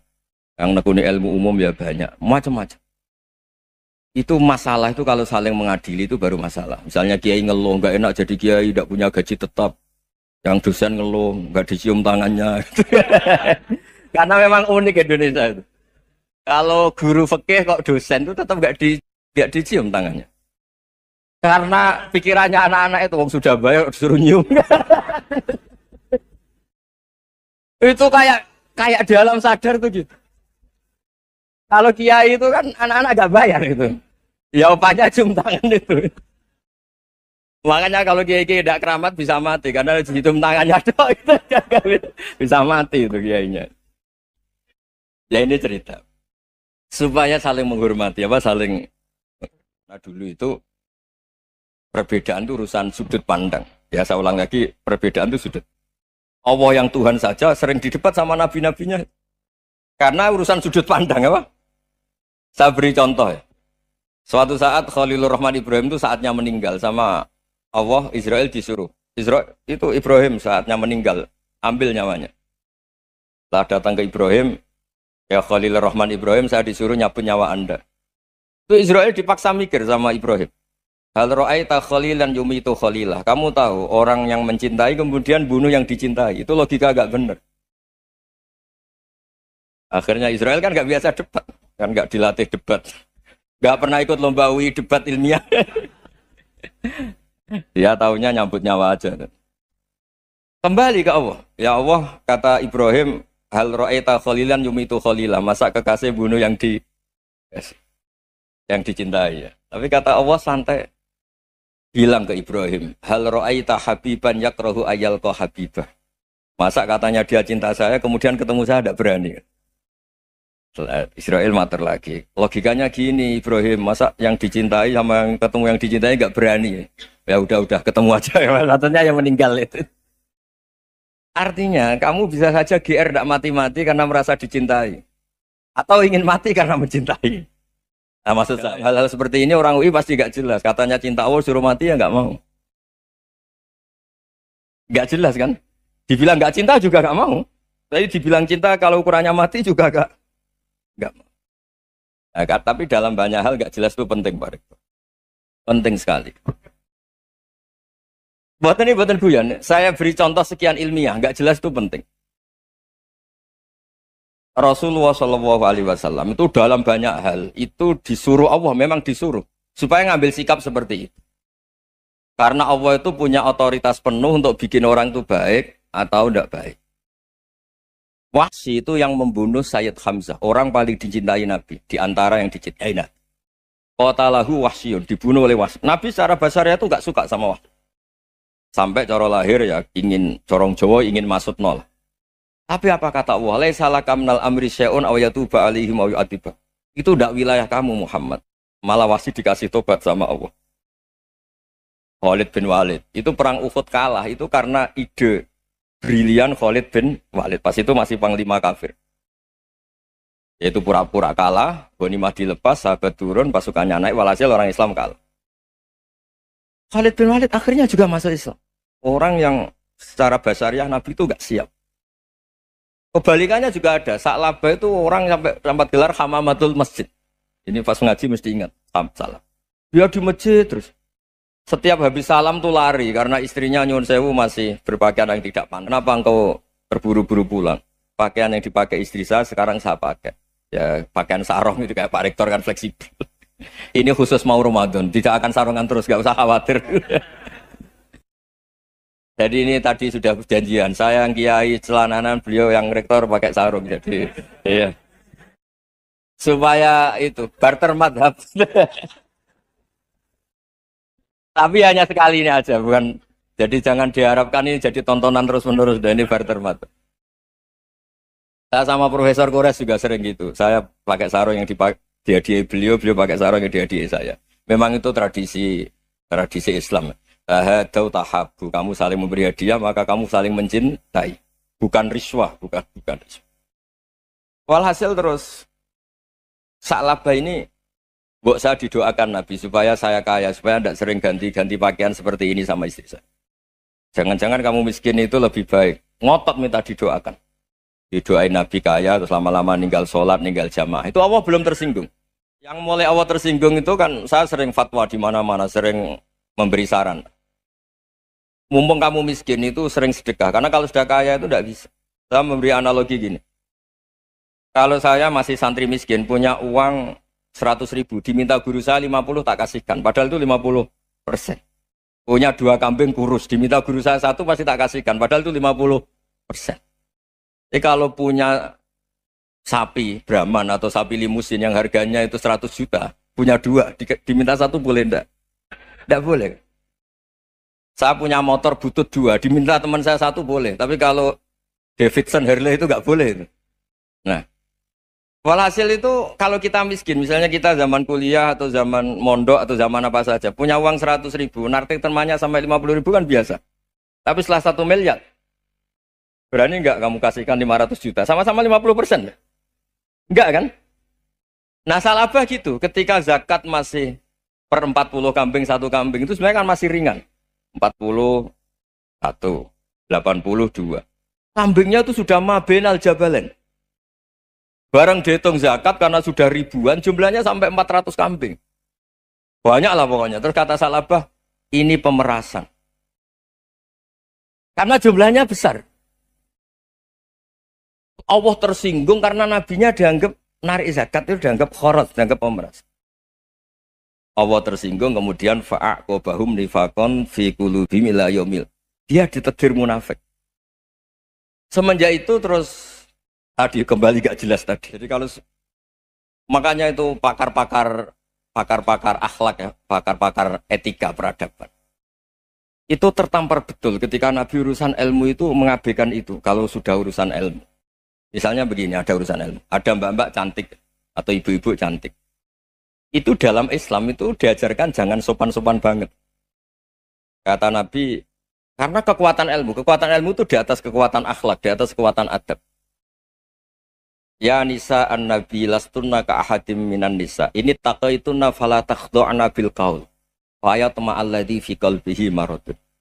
Misalnya ada mbak-mbak cantik, menarik, kemudian sopan misalnya sama Pak Fajarin sama dosen-dosen. Monggo binara. Wah itu bahaya pikirannya kemana-mana itu. Orang yang imannya pas-pasan, wih berarti mau. Maksud saya kalau cantik, menarik, ketemu di jalan, biarin aja dosennya mau kemana, biarin aja. Gak usah dihormatin. Kalau dihormatin, Pak mau kemana sadarian mau bisa bahaya, ya biarin aja. Kalau tanya, Dek ini alamatnya mana? Cari sendiri Pak. Karena hanya dengan cara itu, si Pak dosen ini gak kepikiran. Gak ada orang suka orang kedus itu gak akan. Tinggal sudah cantik, sopan. Wah bisa pikirannya macam-macam. Itu ilmu. Fala takhdu'na bil qaul. Kamu jangan terlalu lirih kalau ngomong. Fayatma alladzi fi qalbi maradun. Orang yang pikirannya masih kotor pasti berpikir yang negatif. Anda mungkin demi sopan sama dosen Anda. Tapi sejauh mana dosen Anda juga berpikir positif. Itu kan uji iman sama uji nyali. Nah, sama pejabat yang sopan sama kiai mungkin punya Alphard, punya Robicon, punya terus bawa uang banyak. Terus sama kiai cium tangan hormat. Jangan-jangan kiainya yang pikirannya macam-macam. Ini berarti bisa jadi muhibbin potensial misalnya. Nah, saya ini termasuk kiai yang pengagum ilmu. Sehingga saya sama orang yang medit, yang kikir sama saya itu saya senangnya bukan main. Kenapa? Karena kalau orang medit itu gak berhak. Kalau orang lomo 1 juta minta surga. 2 juta ya minta apa? Surga. Gus, salam tempel. 200.000 aja kadang minta surga. Tapi kalau yang kikir-kikir ya sudah salaman tok sudah. Gak minta apa-apa. Kan dia tahu diri. Gak bayar kok minta. Maksud saya Islam itu luas. Dinikmati saja Pak. Dinikmati saja. Nah itu diroya. Maksudnya itu diroya. Diroya itu kamu tahu aturan Islam itu kamu harus yakin khairihi wa syarrihi minallah. Semua itu ujian. Tapi kemudian dikaji. Makanya saya ini termasuk pengagum Imam Syafi'i. Imam Syafi'i itu dikasih tahu. Ada orang yang di depan engkau cium tangan hormat. Itu di luar ngomong-ngomong. Ngata-ngatain Anda. Imam Syafi'i tertawa-tawa sewenang. Loh, ada ini dikata-katain di luar kok. Kok tidak kamu anggap munafik malah tertawa. Berarti saya wibawa. Di depan saya nggak berani. Dianggap enteng saja. Dibilangin, sebagian orang kampung sini nggak suka sama engkau. Baguslah, tidak akan pinjam uang sama saya. Di mana-mana orang pinjam minta tolong tuh karena seneng. Kalau benci kan enggak. Intinya dianggap enteng saja. Yang terjadi di dunia itu semuanya dianggap enteng saja. Man asa ilaika faqat atlakoka. Yang berburuk sama kamu itu membebaskan kamu. Coba kalau akrab, titip. Ya misalnya akrab sama Pak Fajar. Bilangkan ke Pak Rektor, sangkap tuh jadi guru tetap atau apa, kan ribet. Kalau tidak cocok kan nggak minta apa-apa. Makanya hati-hati Pak Rektor sama yang akrab-akrab itu. Itu dulu saya juga nggak paham. Di antara wasiat Bapak yang sering diulang-ulang tuh itu. Suatu saat kamu jadi kiai, ngelola orang nggak seneng tuh gampang. Sudah, situ orang lain. Tapi kalau ngelola orang nggak orang seneng tuh repot. Mintanya aneh-aneh. 100.000 aja minta surga. Hanya teman tenis saja minta naik jabatan. Intinya itu ya sudahlah dikelola. Yang seneng ya berkah, mungkin teman berjuang, teman diskusi. Yang nggak seneng ya berkah, karena ini tidak minta macam-macam, enggak seneng. Nah itu namanya diroya. Diroya itu satu kajian keilmuan yang menjadikan kita ini nyaman dengan riwayat-riwayat panduan-panduan dari Rasulullah Shallallahu Alaihi Wasallam. Kayak tadi, kenapa sih tentang baik sama tetangga, baik sama tamu, hitung-hitungannya itu mangkana yu'minu billahi wal yaumil. Jadi Allah ngendikan marojal bahro ini napa yal taqiyan. Dua mata air itu dipertemukan. Itu banyak muara sungai itu bermuara teng napa laut. Kados kali Kapuas, kali pundi-pundi ini sawangane bermuara teng laut. Yal taqiyan di sawangane ketemu. Tapi itu semua hanya firoil apa? Ini dalam pandangan. Kulo nate banyak ngaji tenggene kitab-kitab karangan Imam Rozi. Imam Rozi itu ulama tafsir besar ingkang menjelaskan posisi Quran sebagai wahyu yang berkarakter bahasa. Jadi Quran ini wahyu, dia mesti bener. Tapi piye wae Quran itu bahasa. Niki rungaken ya. Jadi Quran piye wae napa? Bahasa. Jadi mungkin sampean gak kaget. Mungkin sampean gak kaget wong imane sampean ikan mokong, ora wati paham lah iman apa? Mokong. Tapi kok anak putune sampean kok iso janggal mbek Quran. Nak generasine kula jenengan ra iso jawab, kok anak putune jenengan wis ra iman mbek Quran.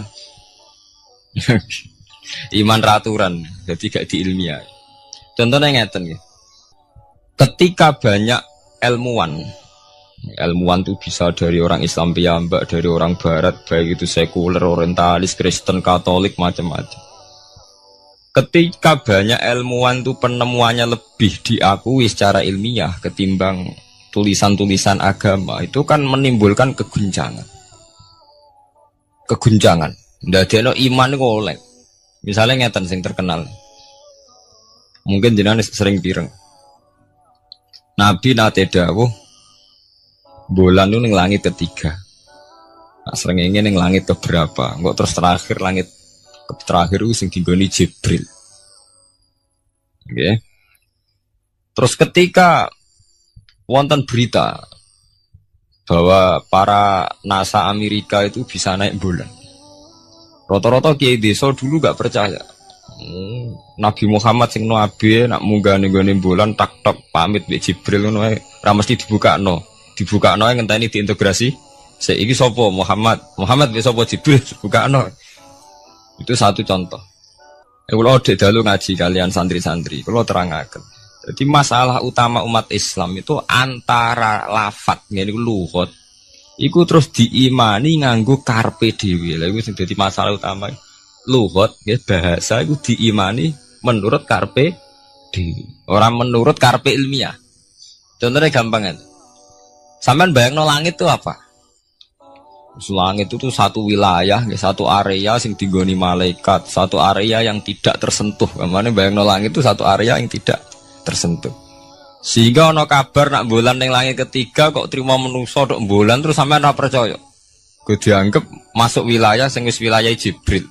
Padahal tidak begitu. Masalah istilah sama itu istilah luhut. Terus Imam Rozi menjawab sama itu istilah luhut. Jadi sesuatu yang tidak bumi ini itu namanya sama. Sesuatu yang tidak bumi ini namanya sama. Sampai sing nate kaji sing numpak pesawat. Kalau nggih nate numpak pesawat sing jarak-jarak jauh. Sampai ndelok dhuwur nggih langit. Ngisor nggih napa?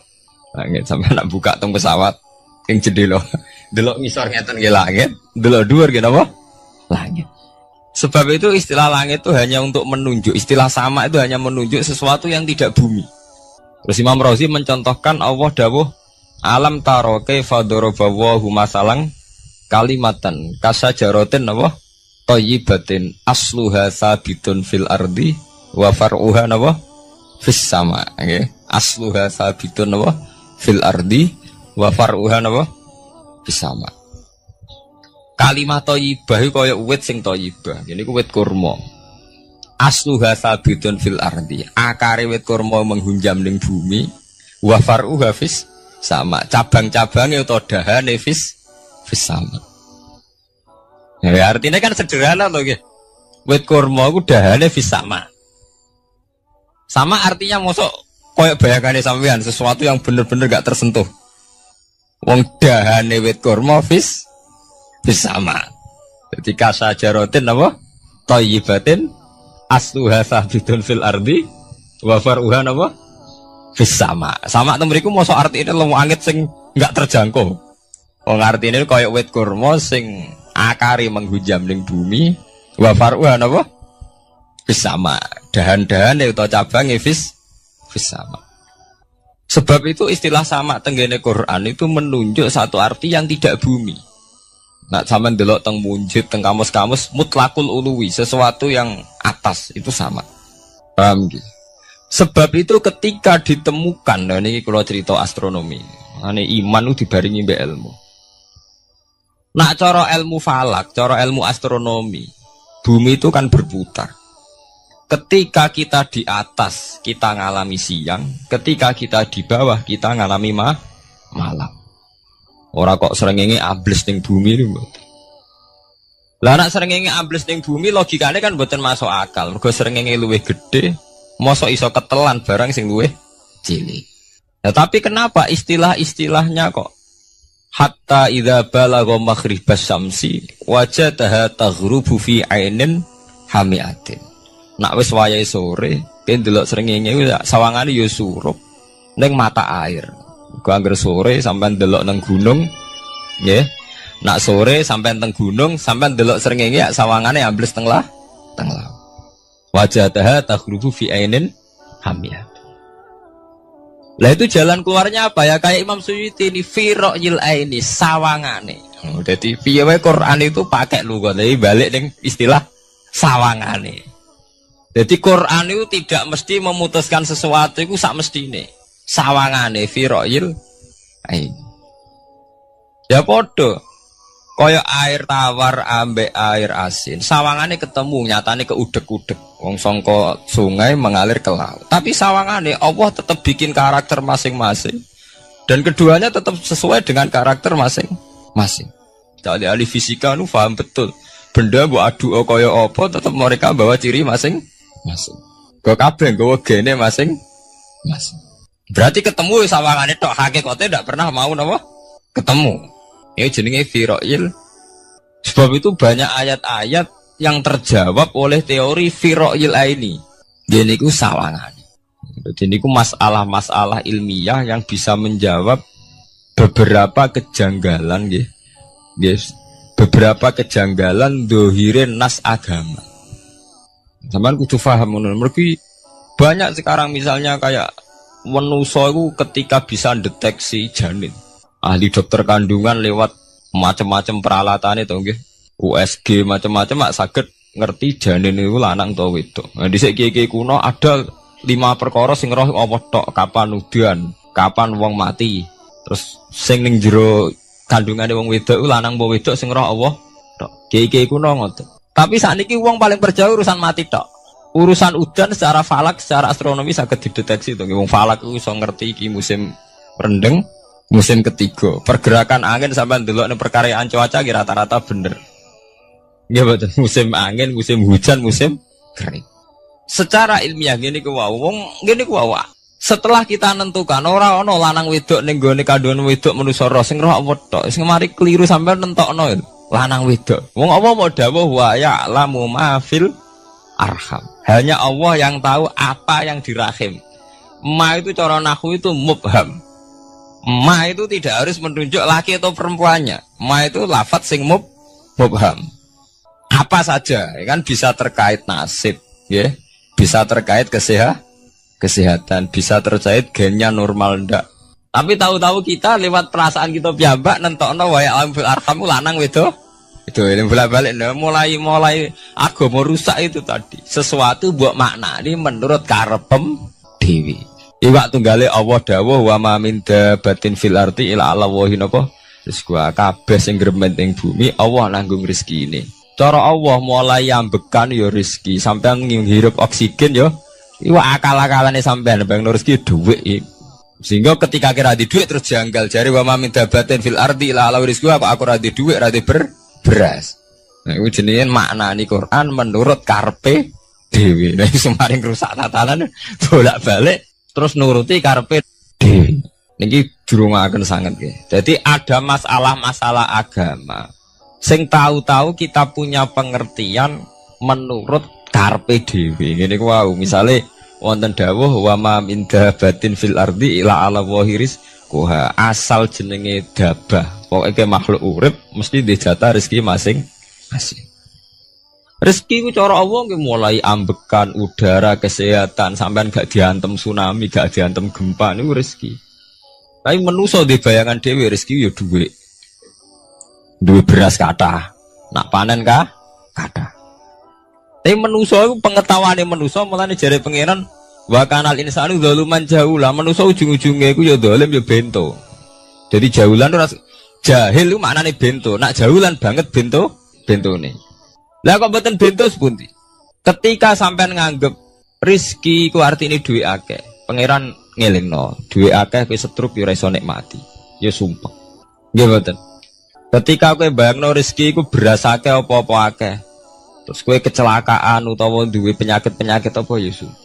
Sebab itu Allah ngendikan masalah rezeki itu masalah potensi kecelakaan. Makanya Allah ngendikan tentang surat Isra itu manusa eling-elingno nganggo teori potensi. Afa amintum ayakhsifamikum janibal barri. Allah ngelingno kowe kok ning bumi ngrasa aman, iso wae ujug-ujug ana tsunami. Iso wae ujug-ujug ana gempa. Misalnya kayak saiki selamat, iso wae kapan-kapan ra selamat. Sampai tenggene surat Isra itu diulang-ulang. Afa amintum ayakhsifabikum janibal barri aw yursila alaikum qasfam min khasifam di bulan bal ini. Kowe kok ngerasa aman ning bumi, soalnya setiap saat kowe kena angin liung, kayak angin belitung. Kowe ujug-ujug kena macam-macam, kena tsunami, kena gempa. Lah teori ini yang sing dadekno manusa iku syukur. Sakjane kita umpama anut Quran iku urip ku yo gampang syukur, tapi yo ora gampang kebablas. Manusa ora ngoten to nggih, numpak pesawat sawangane rawan kecelakaan. Nah dong-dong ning omah sawangane akeh slamet. Lah wong Aceh pas ning omah kabeh kena tsunami sedina 100.000 ludes. Nggih mboten. Tapi manusia kedekte jahule bentone wow. Sangane kecelakaan numpak pesawat, numpak agam air sangane kecelakaan. Nak ora sawangane selamat. Lah wong Aceh ning omah kabeh kena tsunami entek. Tiang Jogja ning omah kabeh kena gempa 5.000 bablas. Iku jenenge jahula. Manusia akeh bentone. Begitu juga menyangkut hal-hal yang lain. Mulai Allah ngelingno. Ya tuh galerian sederenge era tsunami Aceh, sampean bayangno wong kerem ning laut nggih mboten. Saiki entek teori kerem ning laut. Wong Aceh ning darat kabeh. Mati nek kerem manusa bento. Yang saking bentone nyongkone jenenge kerem ngenteni ning laut. Pangeran ngelingno jare sapa? Tsunami ya, kerem tapi ning darat nggih mboten. Pangeran ngelingno bolak-balik. Kula nate ngaji teng Jogja ngoten. Manusa bento, saking bentone iku nak ngomong ya karepe dhewe. Mulane ketika Allah nurono innallaha la yastahi ayyadriba masalam ma ba'udutan. Allah itu gak izin nak sekedar nyontokno barang-barang cilik kaya nyamuk. Tapi manusia saking bintone ngoten, ambek macan wedi. Usahane diterkam macan mesti mati nih. Ambek badak wedi. Usahane diterkam badak ku akeh mati. Padahal sedikan rata-rata wong mati mbek kuman, barang sing cilik. Nggih mboten. Kabeh ahli medis, ahli ngerti nak wong jarang. Wong sing mati diterkam macan menawa mulai Nabi Adam sampai kiamat kena dihitung kok nggih mboten. Nek nak mati mbek kuman. Rak barang cilik. Nggih mboten. Tapi manusa wedine ra mbek barang-barang gedhe. Ana macan do mlayu. Jare sapa saiki wong mati kok pitik flu burung ngono. Lha iku betapa bodhone manusa gara-gara macan gedhe iso nyakar kowe wedi. Tapi nyatane macan mboten mateni. Sing mateni malah penyakit sangka pitik terima flu. Lha betapa doluman jauh lah. Dadi manusa ngomong-ngomong klira-kliru. Mok sawangane tok. Blunder. Mulane pangeran nak nyipati manusa wis dolim bento. Maka al insanu doluman apa? Jauh lah wis dolim napa? Bento. Menjenak dituruti ngoten klira-kliru. Jadi ngomong-ngomong jebule klira-kliru. Paham ya? Iku sakniki kok sampean ketambahan ilmu anyar sesuatu itu ana sing kaitane napa fi ra'il aini muk sawangan. Sebagian ilmune manusa mau nuruti napa sawangane ora nganti tok ilmu hakikat. Sebab itu cara ilmu-ilmu tasawuf terus ilmu dibagi telu wonten syariat, wonten tarekat napa wonten hakikat. Mergo nek umpama nuruti syariat tok wong muk sawangane tok. Ya sawangane wis salat wis sujud. Jebule atine ra melok sujud. Atine berontak ene pangeran. Artine sujud kan wong tunduk kabeh ning khairihi wa syarrihi minallah. Jebule sawangane sujud tapi grundal-grundal mek pangeran jenenge sawangane. Mulane terus wonten ilmu hakikat ora oleh mau nglakoni syariat tok kudu ana hakikate. Muga nek ana hakikat ya ngoten niku wau. Mau barang mau amen sawangane tok. Sawangane sedekah jebule bar gaya mbek unda-unda. Dadi sampean nak nganggo ilmu hakikat kan ngerti, manusa mau koyo dakon. Jadi sampean sedekah carane ikhlas itu gampang. Nemen gampang. Cara sampean nganggo ilmu hakikat ikhlas itu sesuatu yang sangat mudah. Malah kowe ora ikhlas itu sing janggal. Lho nggih kula sering ditangkliti, Gus ikhlas kok angel. Lho cara aku malah gampang ikhlas timbang ra ikhlas gampang ikhlas. Kowe anggere ikhlas angel berarti ilmu untuk syariat tok. Nah ilmu mesti hakikat, mesti ikhlas. Bukan mungkin ra ikhlas, mesti ikhlas. Misalnya ngeten. Kula niku gadah dhuwit 10.000. Nggih, cek dhuwit, cek ilmu, cek derajat. Gadah dhuwit 10.000. Sampean kalau menurut pandangan syariat karena dhuwit itu hasil dagangane jenengan, ya wae jenengan. Oleh tiyang disekakno jenengan wae jenengan. Gara-gara sampean ngrasa wae lho, nak dikekno wong ya abot. Nak sampean sedekah yang ngerasa iso ngundat ngundat. Lah awalnya sampean melihat itu secara ilmu hakikat, dhuwit iki wae Allah. Wae Allah ya wae Allah ora wekku, titipan. Dikekno wong ya wae Allah dolanan mau ning nggonku, saiki ning nggone dhekne kan selesai kan. Mulane jare hikam kula nu tak kenang jan hikam. Cara hikam wong ra ikhlas bentuk-bentune wong. Engko cara hikam logikane gampang. Jadi hikam motivasi ikhlas itu nganggo ilmu hakikat gampang. Ngeten redaksine. Kaifatat lubul ajro mimman huwa muhtihi ilaika. Utekem lu betakok endi? Kok njaluk opah mbek wong sing ngeki hadiah ku piye? Contohnya ngeten iki, sampean tak kei dhuwit 100 juta. Tak kei. Sampean tak kon dagang. Bareng tak kon dagang sukses badi. Bareng badi yo opahne ning aku. Kan lucu to nggih, wong sing ngeki hadiah kok malah dijaluki opah. Jare hikam wong Islam iku iman, iso salat sebab taufike Allah. Iso haji sebab taufike Allah. Kita iso ibadah sebab taufike Allah. Bareng-bareng awang ngeki taufik kok dijaluki opah. Lho wae nuntut opah mbek wong sing ngekeki. Lha iku lucu ta ora lucu? Masuk akal ta masuk akal? Jadi sajane gampang supaya ke salat ikhlas yakin ya Allah salat kula sebab kersane jenengan. Nggih pun apa jero opah wis isin to dikek hadiah salat pira-pira to. Sing mareke nuntut mergo GR ujub. Wah aku iso salat. Nek iso salat berak swarga ujub. Berarti bolak-balik kenapa kita ikhlas susah? Mergo awale ilmu mbok kawal ilmu syariat. Tak cara ke awale cara melihat ilmu hakikat. Ikhlas ku gampang. Nggih mboten. Lha mboten kuwi ya tenan. Lha gampang kudu ikhlas jenengan mbek ilmune kula. Sampeyan rasakno sih. Dadi ikhlas kudu dimulai kok ilmu hakikat sih. Iku gampang. Kayak kula misalnya mulang, ya Allah jenengan negdir kula ngalim, negdir kula saged mulang. Berarti jenengan maringi kula saged ibadah. Selesai kan? Nek nuruti syariat. Wah, guru sak huruf gaji 1000 dinar. Terus gampang gremeng kan kula. Ngaji gak dihormati, nyangoni sithik ora karu-karuan. Mana Gara-gara pertama mandang sing nganggo syariat, aku mulang. Berarti berhak untuk alfun apa? Dinar. Wong jare ala-ala jare mulang sak huruf ditarik pinten? 1000 dinar. Paham ya? Tapi nak pertama nganggo ilmu hakikat, aku mulang ditakdir pangeran, ditakdir di kesempatan ibadah. Balempun kok nganti nuntut, terus aku kepikiran jenenge nuntut, jenenge ngundat-ngundat pun mboten apa? Kepikiran. Paham nggih? Dadi saiki dilatih carane ikhlas ku piye anut ilmu hakikat. Ilmu sing awale wis anut ilmu napa? Hakikat. Nek kowe ya pertama nganggo syariat, ikhlas meksa kowe. Mesti bukti to, sampean ngrasa di dhuwit, ngrasa nglakoni salat, ngrasa mulang, tak ulang tenanan. Jebule rapati ngurmati aku. Ya tersinggung to. Lho nak tersinggung tiyang ikhlas mboten menyangkut ngoten. Ora pantes Quran diulang kok kowe terlambat, Quran diulang kok kowe guyon. Mergo piye standar Quran diulang kudu idza dzikrallah wajilat qulubuhum wa idza tuliyat alaihim ayatu zadadhum. Kan benten to nggih mboten menyangkut pribadi tersinggung mboten, tapi supaya Quran itu bener-bener zadadhum napa? Iman. Anak tersinggung syariat ono, gak ngergani wong sepuh. Nak sing kiai jare gak ngergani kiai, kok bareng umur itu gak ngergani wong tua. Malah nyiksa ati to. Tuh. Nah, sampean nganggo ilmu hakikat selesai. Ora kepikiran blas. Mulane cara sing aran hikam, sing aran ikhlas iku gampang. Sing mari angel kowe iku nganggo ilmu syariat. Sehingga kowe ngrasa ujug. Iku mau, dhuwit iki wekku. Ngalim ilmuku. Ngono masjid iki tanpa aku ora dadi masjid, sehingga gak dadi imam gremeng tenan. Lah awale nganggo ilmu hakikat, ya Allah jenengan Rahman tenan, negdir kula saged ngamal dadi pengurus takmir, negdir kula saged dadi panitia tak.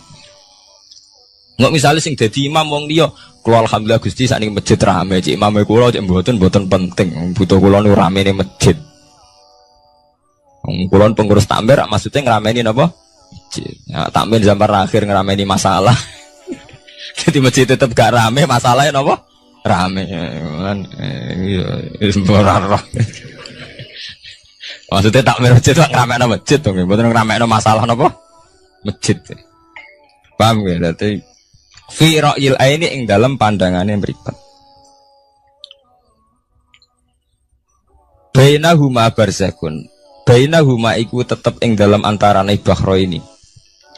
Bainahuma iku tetep ing dalam antarane bahro ini barzakhun utawi pembatas. Hajizun. Mau mun kula terangaken. Jadi hakikate antarane air tawar mbek air laut itu ada hajiz, ada faktor karakter masing-masing enggak saling terganggu. Fabi ayyi ala rabbikum mongko kelawan dine pira-pira rahmate pangeran loro ira tu kadibani gorono sira loro. Yakhruju minhumal lu'lu'u wal marjan. Yukhraju bil bina' lil maf'ul. Jadi sebagian qira'ah niku diwaos yukhraju minhuma. Bil bina' lil maf'ul wal fa'il lan fa'il berarti diwaca yakhruju minhumal lu'lu'u wal marjan. Kadang diwaca yukhraju. Ai min majmu'ihima tegese saking kumpulane bahro ini. As-sadiqi kang beneri fi ahadima kalan sesujine bahro ini wa te wahid wa al-milhu iku segoro asin. Apa sing metu al-lu'lu'u wal marjan? Al-lu'lu'u apa mutiara? Wal marjanu lan perhiasan. Khirzun ahmar au sigharul lu'lu'. Wis wae gampangnya nama-nama mutiara. Fabi ayyi ala rabbikuma tukadziban. Walahul jawaril munsha'atu fil bahri kal alam. Walahulan iku tetep kedue Allah. Al jawari utai pira-pira prau. Ail sufuni tegese ai sufunu tegese pira-pira prau. Ai sufunu tegese pira-pira prau. Al munsaatu kang den wujudna. Diciptakan. Ail muhdasatu tegese ingkang diciptakan fil bahri ing dalam segara. Kal alami king prau mau kaya gunung. Apa meneh sakniki anggar perahu ki koyo gunung. Riyen perahu niku cek cilik-cilike pangeran nyifati koyo gunung. Saiki perahu gede-gede. Tapi gini, apa jamin selamat. Ini wow manusa ku kedikte mbek sawangane. Nak peraune gede, teknologine canggih, sawangane selamat. Nak perahu konting sawangane kecelakaan. Nah genane senopati kapal canggih, kecelakaan. Si perahu konting udah selamat malah sing nulungi. Terus kena pangeran niku surah pangeran ora kena diatur. Nah, genane wong sing ning segara ora kerem, sing tengok-tengok ning Aceh ning darat malah napa? Kerem. Ya nak sampean wis mulane wau nggih tenggene surat Isra kula duduaken. Dadi pangeran ngelingno nganggo teori kewalik, iku nganggo teori potensi musibah. Sampai ngene dilingno afa amintum ayakhsifa bikum janibal bari ayursila alaikum khasba ayursila alaikum qasifa menaru jebulan baleni. Kowe kok ning bumi ngrasa aman. Setiap saat iso wae ana tsunami, setiap saat iso wae ana gempa, ana angin beliung, ana macam-macam. Sehingga manusia itu tidak pernah lepas ngerasa butuh berlindung ning Allah Subhanahu wa Ta'ala. Selama ini kita kan boten to, nek numpak pesawat oleh ndonga entek-entek. Mergo sawangane parak musibah. Nek ning omah sawangane aman. Paham ya? Nah, itu manusia, itu dilingno pangeran, tidak boleh begitu. Kita harus selalu duwe khauf. Because setiap hidayat kayak ngoten. Sawangannya kayak nak sergap sholat itu, wis koyo para pangeran bebas maksiat. Soalnya pangeran dadekno wong alim ahli ibadah kecelakaan gitu ada. Tujuannya nopo ben wong ora iktimat alal amal, cara hikam wong ben ora tetanggenan be amal. Cerita-cerita tentang Duratun Nasihin nak kiai bar sesuk top-tope kiai. Ning akhir hayatnya nggih selingkuh nggih mboten sejarah. Ya manusa gampang akal-akalane. Kuat cerita-cerita seorang ulama, seorang abid ibadah puluhan tahun akhirnya kecelakaan. Iku nunjukno sing penting wong ku berlindung ning Allah Subhanahu wa Ta'ala. Mulane jare sing aran hikam wong nganggo untuk makom fana. Makom fana makom sing wis gak iso ndelok awake. Iku jek rawan ujub. Ini wow. Saleh ke salat ngrasa ya Allah kula pun salat jenengan tampi. Kula pun zakat jenengan tampi. Sing mari muni kula sing mari rawan kira ikhlas. Mbok sekali-kali mulane jari hikam. Masalah utamane kita ora eling pangeran, eling khazun nafsi. Jajal elingem dimulai ka pangeran, terus ape ra ikhlas wae. Ya Allah jenengan nekdir kula saged salat. Jenengan nekdir kula purun zakat. Muni alhamdulillah, alhamdulillah Gusti kok saged zakat. Wis gak kepikiran kepengin dimatur nuni kepengin entuk swarga. Tapi nek cara ngomong muni kula. Wis tak kei zakat jemleh dhewe aku. Aku salat bolak-balik rezeki tetep seret. Cuma kula iku rawan kakean nuntut. Nggih mboten. Aku ndonga-ndonga oleh Gus tetep ae tokoku bangkrut. Muni kula marai masalah. Mergo mari roh hadun nafs. Cara bahasa sing rohi sampean mari ujub muni kula mari napa? Jajal sampean pertama nyebut kok kata Allah. Alhamdulillah Gus kula diparingi Allah utawa Allah maringi kula ngeten. Maringi arto kula kathah. Ya Allah nyukani kula taufik purun zakat. Wis ora kepikiran apa udah tapi. Nggih. Mergo kebesaran Allah ini akan melumat ujube sampeyan. Paham ya? Gampang tuh saat ini apa sama ikhlas? Ini gampang, jadi ikhlas itu gampang. Semari angel awalnya buat bangun basis ilmu syariat. Artinya radu nih tuh. Kepengen ikhlas kok dibangun basis tuh syariat. Kabeh kok adu nih. Mulane jari hikam, kowe itu mau wiridane Nabi ono nyebut aku. Mulane darani hikam, orang yang paling ngerti rahasia ikhlas ya hikam. Semua wiridan yang diajarkan ke kita itu tidak ada yang nyebut aku. Enggak ada wiridan hamidullah, saya muji Allah itu tidak ada. Ya langsung alhamdulillah, alhamdulillah. Wiridan tasbih ngoten subhanakallahumma bihamdik subhanallah. Tidak ada Nabi ngajari sabbahtuwa hamd. Karena aku muni kula maca tak wis rawan ujub, angger muni kula rawan. Iya bener. Semuanya agama ngajari ku gak nyebut kula. Itu jenis makom fana, terus diterkenal ning hikam istilah makom napa? Fana, yaitu tidak pernah nyebut kula. Jadi ki anggere eling pangeran ya subhanallah walhamdulillah wala ilaha illallah wallahu akbar. Anggere kula iku serawan ujub. Kecuali masalah elek malah kok nyebut astagfirullahaladzim kula akeh dosane juk sepuro Gusti. Bener nek elek akonillah. Ben ora ndase gede. Mah apik dilakoni kula salat Gusti, kula zakat. Wah akhire ndase gede. Kowe tuh mau ana wiridan sebarang-barang apik ana kata kulone ayo. Ngoten enten. Ya alhamdulillah subhanallah. Kowe ora ora karepe. Waca-waca ora ora napa? Arep saiki tak terangno kenapa ora nyebut kula. Iku ana sirine. Ben dua ujub buak khadzun nafsi. Iritan la khola lagi langsung la khola wala quwata illa billahil aliyil azim. Subhanaka wa bihamdik subhanallah wa bihamdi. Kowe kula lereni. Kecuali ngaku dosa bener, Robi ini zalam tu nafsi. Bendase gak gede, nak salah lah muni kula. Bener muni kula, salamat kakak nuntut. Yang jare hikam napa kaifatat lubul ajroh mimman huwa muhtihi ilaika. Oke kok nuntut ganjaran mbek wong sing ngekeki hadiah. Cek mursalem gitu, mursal jadi. Nah kita ini kan lucu tuh, kita mulai cilik diajari tauhid, iso salat kersane Allah, iso zakat kersane Allah, iso haji kersane Allah. Bariku njaluk apa opah. Dikai piro-piro to nggih. Kok njuk napa? Opah.